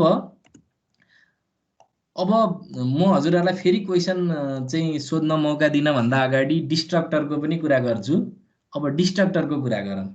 सो डिस्ट्रक्टरले चाहिँ डिस्ट्रक्टर लेख्दाखेरि एउटा टिल्डे साइन लेखिन्छ जहिले पनि।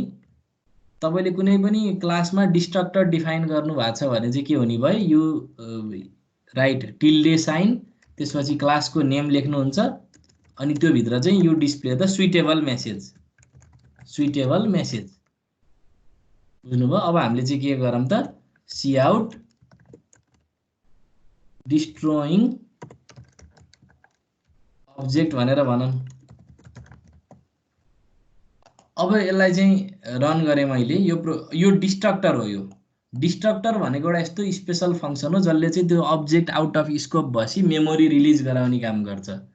कन्स्ट्रक्टरले चाहिँ अब्जेक्टको भ्यालु इनिशियलाइज गराउने काम गर्छ भने डिस्ट्रक्टरले चाहिँ के गर्छ त त्यो अब्जेक्टले चाहिँ अकुपाई गरेको मेमोरी चाहिँ रिलिज गराउने काम गर्छ। सो डिस्ट्रक्टर डिफाइन गर्दाखेरि जहिले पनि अगाडि टिल्डे साइन हुन्छ अनि त्यसपछि क्लासको नाम हुन्छ। अब डिस्ट्रक्टरले न कुनै आर्गुमेन्ट लिन्छ न कुनै भ्यालु रिटर्न गर्छ। अब मैले यो प्रोग्रामलाई रन गरेँ भने अब यहाँ चाहिँ यो तीनटा यो डिस्ट्रोइङ अब्जेक्ट भन्ने तीनचोटी डिस्प्ले भयो। हेर्नु त वास्तवमा के हुने रहेछ भने सबभन्दा पहिला C1 इनिशियलाइज भयो, त्यसपछि C2 इनिशियलाइज भयो प्यारामिटराइज कन्स्ट्रक्टरको माध्यमबाट, त्यसपछि कपी कन्स्ट्रक्टरको माध्यमबाट C3 इनिशियलाइज भयो। त्यसपछि त्यो तीनटै अब्जेक्टको भ्यालु डिस्प्ले गरियो मेम्बरहरुको भ्यालु। त्यसपछि सबभन्दा पहिला C3 डिस्ट्रोय हुन्छ जुन यहाँ देखिएन, त्यसपछि C2 डिस्ट्रोय हुन्छ र C1 डिस्ट्रोय हुन्छ। जुन अब्जेक्ट सबभन्दा पहिला डिक्लेयर गरेको त्यो सबभन्दा लास्टमा डिएलोकेट हुन्छ के। सबभन्दा लेटेस्ट डिक्लेयर गरेको अब्जेक्ट छिटो चाहिँ रिलिज गरिदिन्छ कम्पाइलरले। सो तीनटा अब्जेक्टको लागि तीनचोटि डिस्ट्रक्टर फङ्सन अटोमेटिक कल हुने भयो। सो जब त्यो अब्जेक्टको काम सकिन्छ डिस्ट्रक्टर फङ्सन अटोमेटिक कल हुने रहेछ।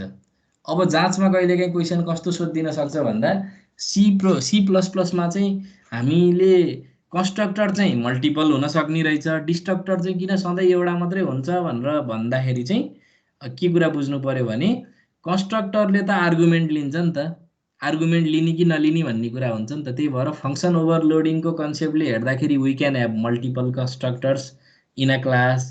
तर डिस्ट्रक्टरले त कुनै आर्गुमेन्ट पनि लिँदैन, कुनै भ्यालु पनि रिटर्न गर्दैन। त्यही भएर a class can not have more than one destructor.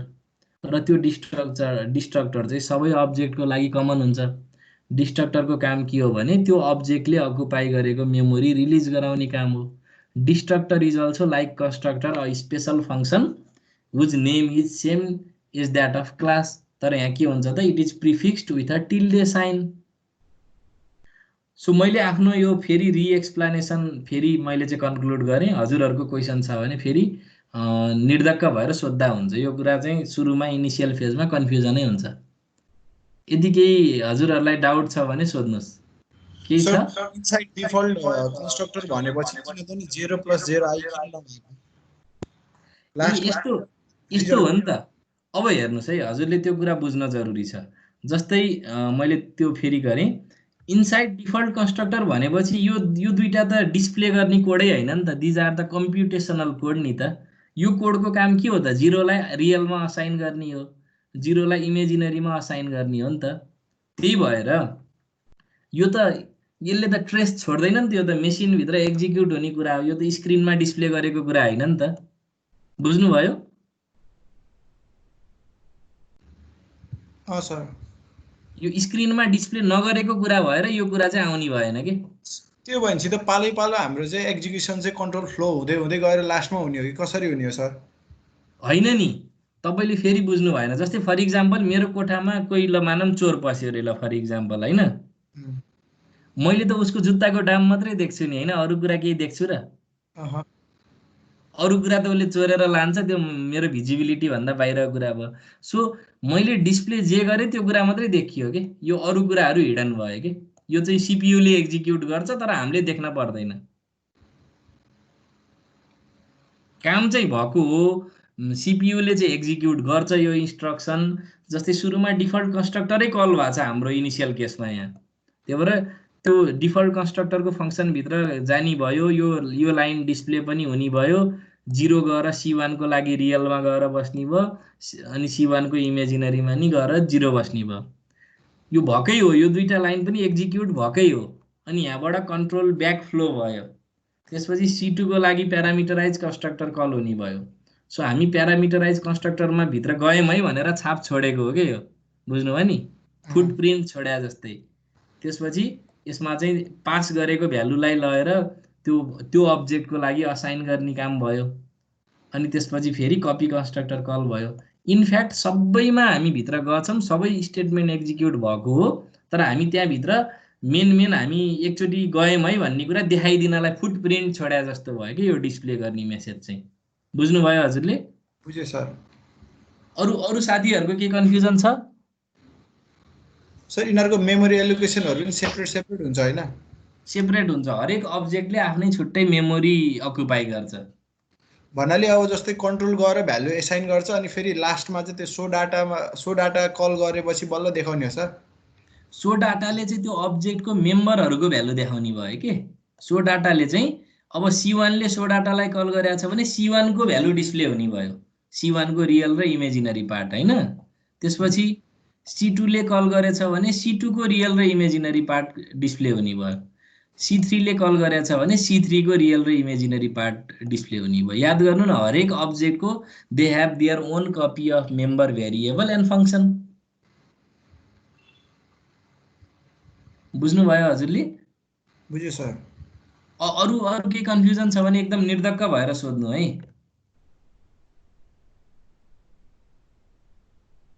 जाँचमा कन्स्ट्रक्टर र डिस्ट्रक्टर भनेर आयो भने यो एउटै इक्जाम्पलमा सबै एन्सर आउने भयो के। सो मैले हजुरहरूलाई एकदम इक्जाममा लेख्न मिल्ने तरिकाको चाहिँ इक्जाम्पल प्रोग्रामहरू बनाइदिएको छु।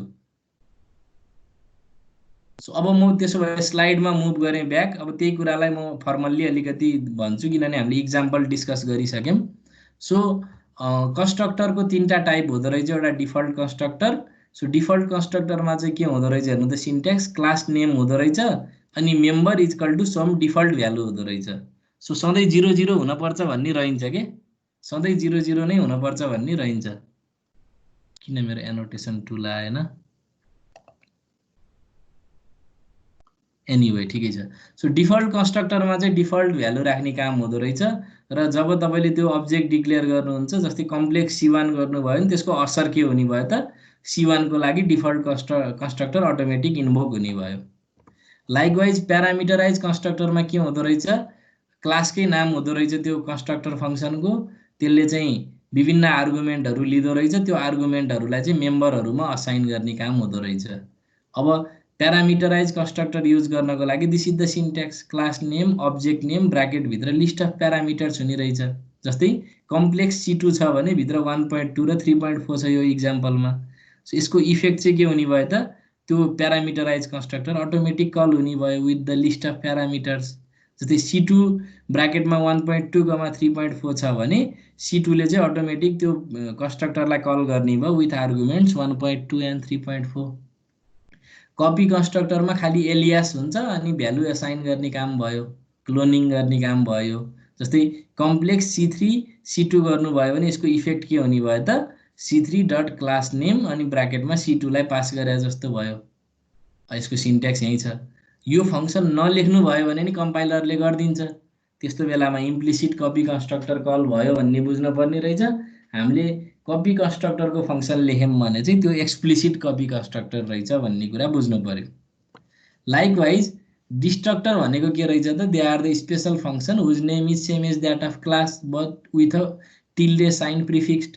The main purpose of the destructor is to delete or release the memory used by the object when it goes out of scope. So main फङ्सनको कर्ली ब्राकेट क्लोज हुनभन्दा अगाडि त अब्जेक्टहरू सबै आउट अफ स्कोप जाने भयो। अब the destructor works in the reverse order of creation, that is the last object created will be destroyed first and so on. So C1 C2 C3 declare गरेछौँ भने C3 पहिला destroy हुने भयो, त्यसपछि C2, त्यसपछि बल्ल C1।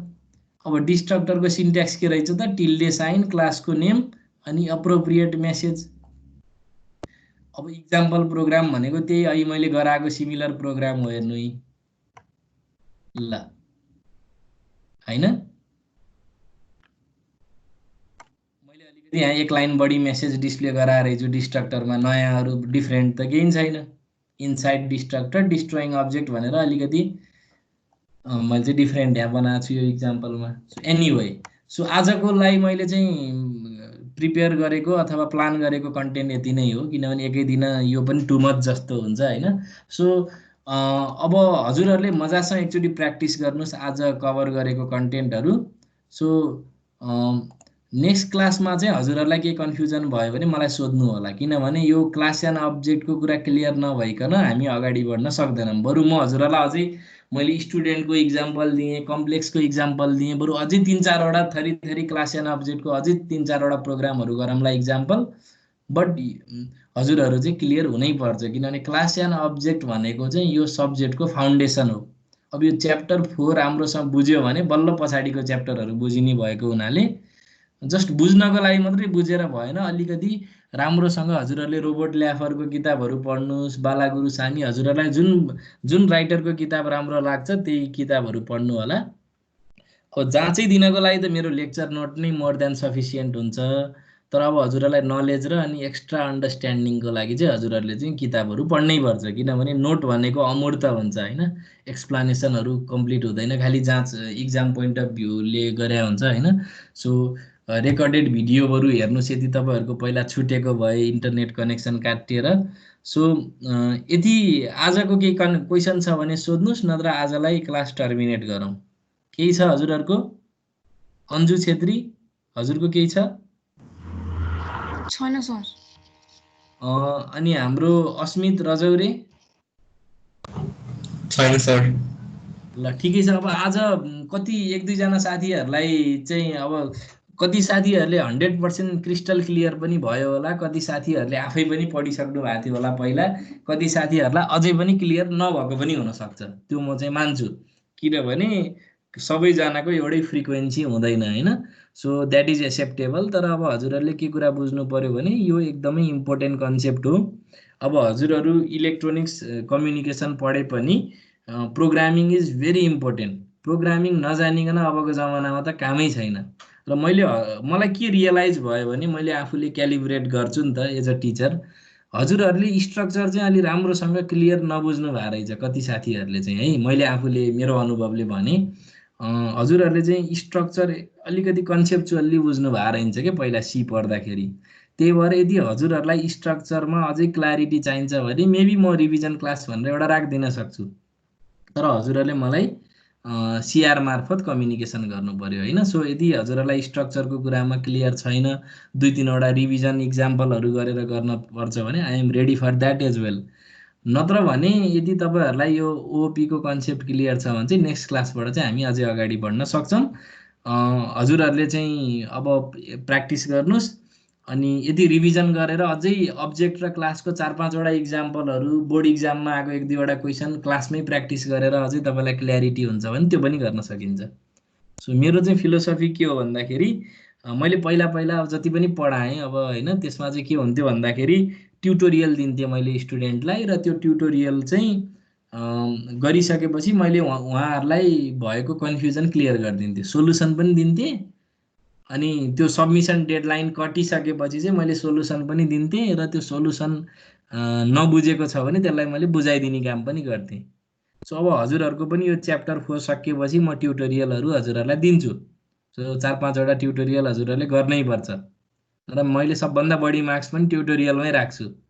मैले चाहिँ इन्टरनल एसेसमेन्ट भन्दा बढी ट्युटोरियललाई बढी फोकस गर्छु। त्यही भएर हजुरहरूले पनि त्यो फेरि हजुरहरूलाई फाइदा हो, किनभने अलमोस्ट ट्युटोरियलको 80 देखि 90% ओल्ड क्वेसन हुन्छ। त्यो ओल्ड क्वेसन गर्नुभयो भने तपाईँले त्यो ट्युटोरियल सारेरै बुझाउनुहुन्छ, मेरो एजम्सन है। अब स्टुडेन्टले सारेरै बुझाए पनि इक्जामको तयारी गरोस् भन्ने मेरो फिलोसफी भएको हुनाले मैले त्यो गराउँछु जहिले पनि। र त्यही भएर पनि मैले अहिलेसम्म जति पनि क्लासहरू पढाएको छु स्टुडेन्टहरूले धेरै नै राम्रो गरिरहेको छन् पुल्चोकमा है। म 4-5 वर्ष भइसक्यो ब्याचलर मास्टर्स विभिन्न लेभलमा पढाएको। So they are doing very good, they did very good in their previous exam. So मैले हजुरहरूबाट पनि त्यही एक्सपेक्ट गर्छु।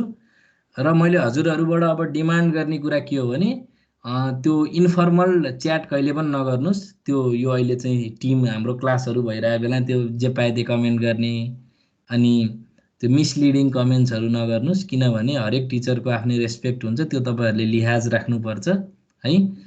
मैले पनि आफ्नो तर्फबाट मेहनत गर्छु, किनभने मलाई त कति सजिलो थियो पहिला पढाउन, हो कि ल भन्नु।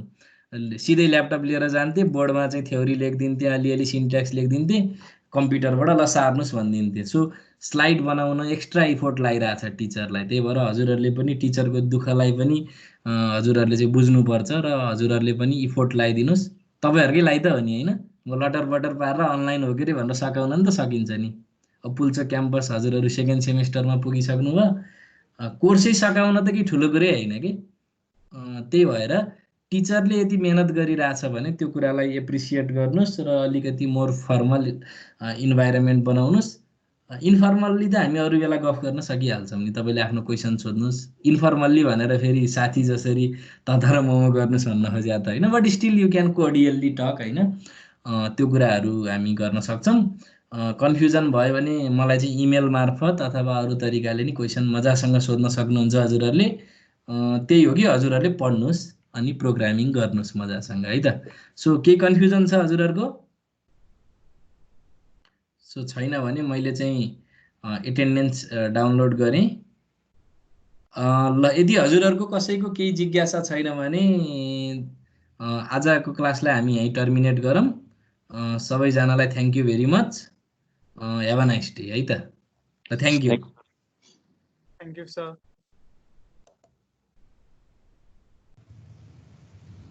Thank you, sir. Thank you.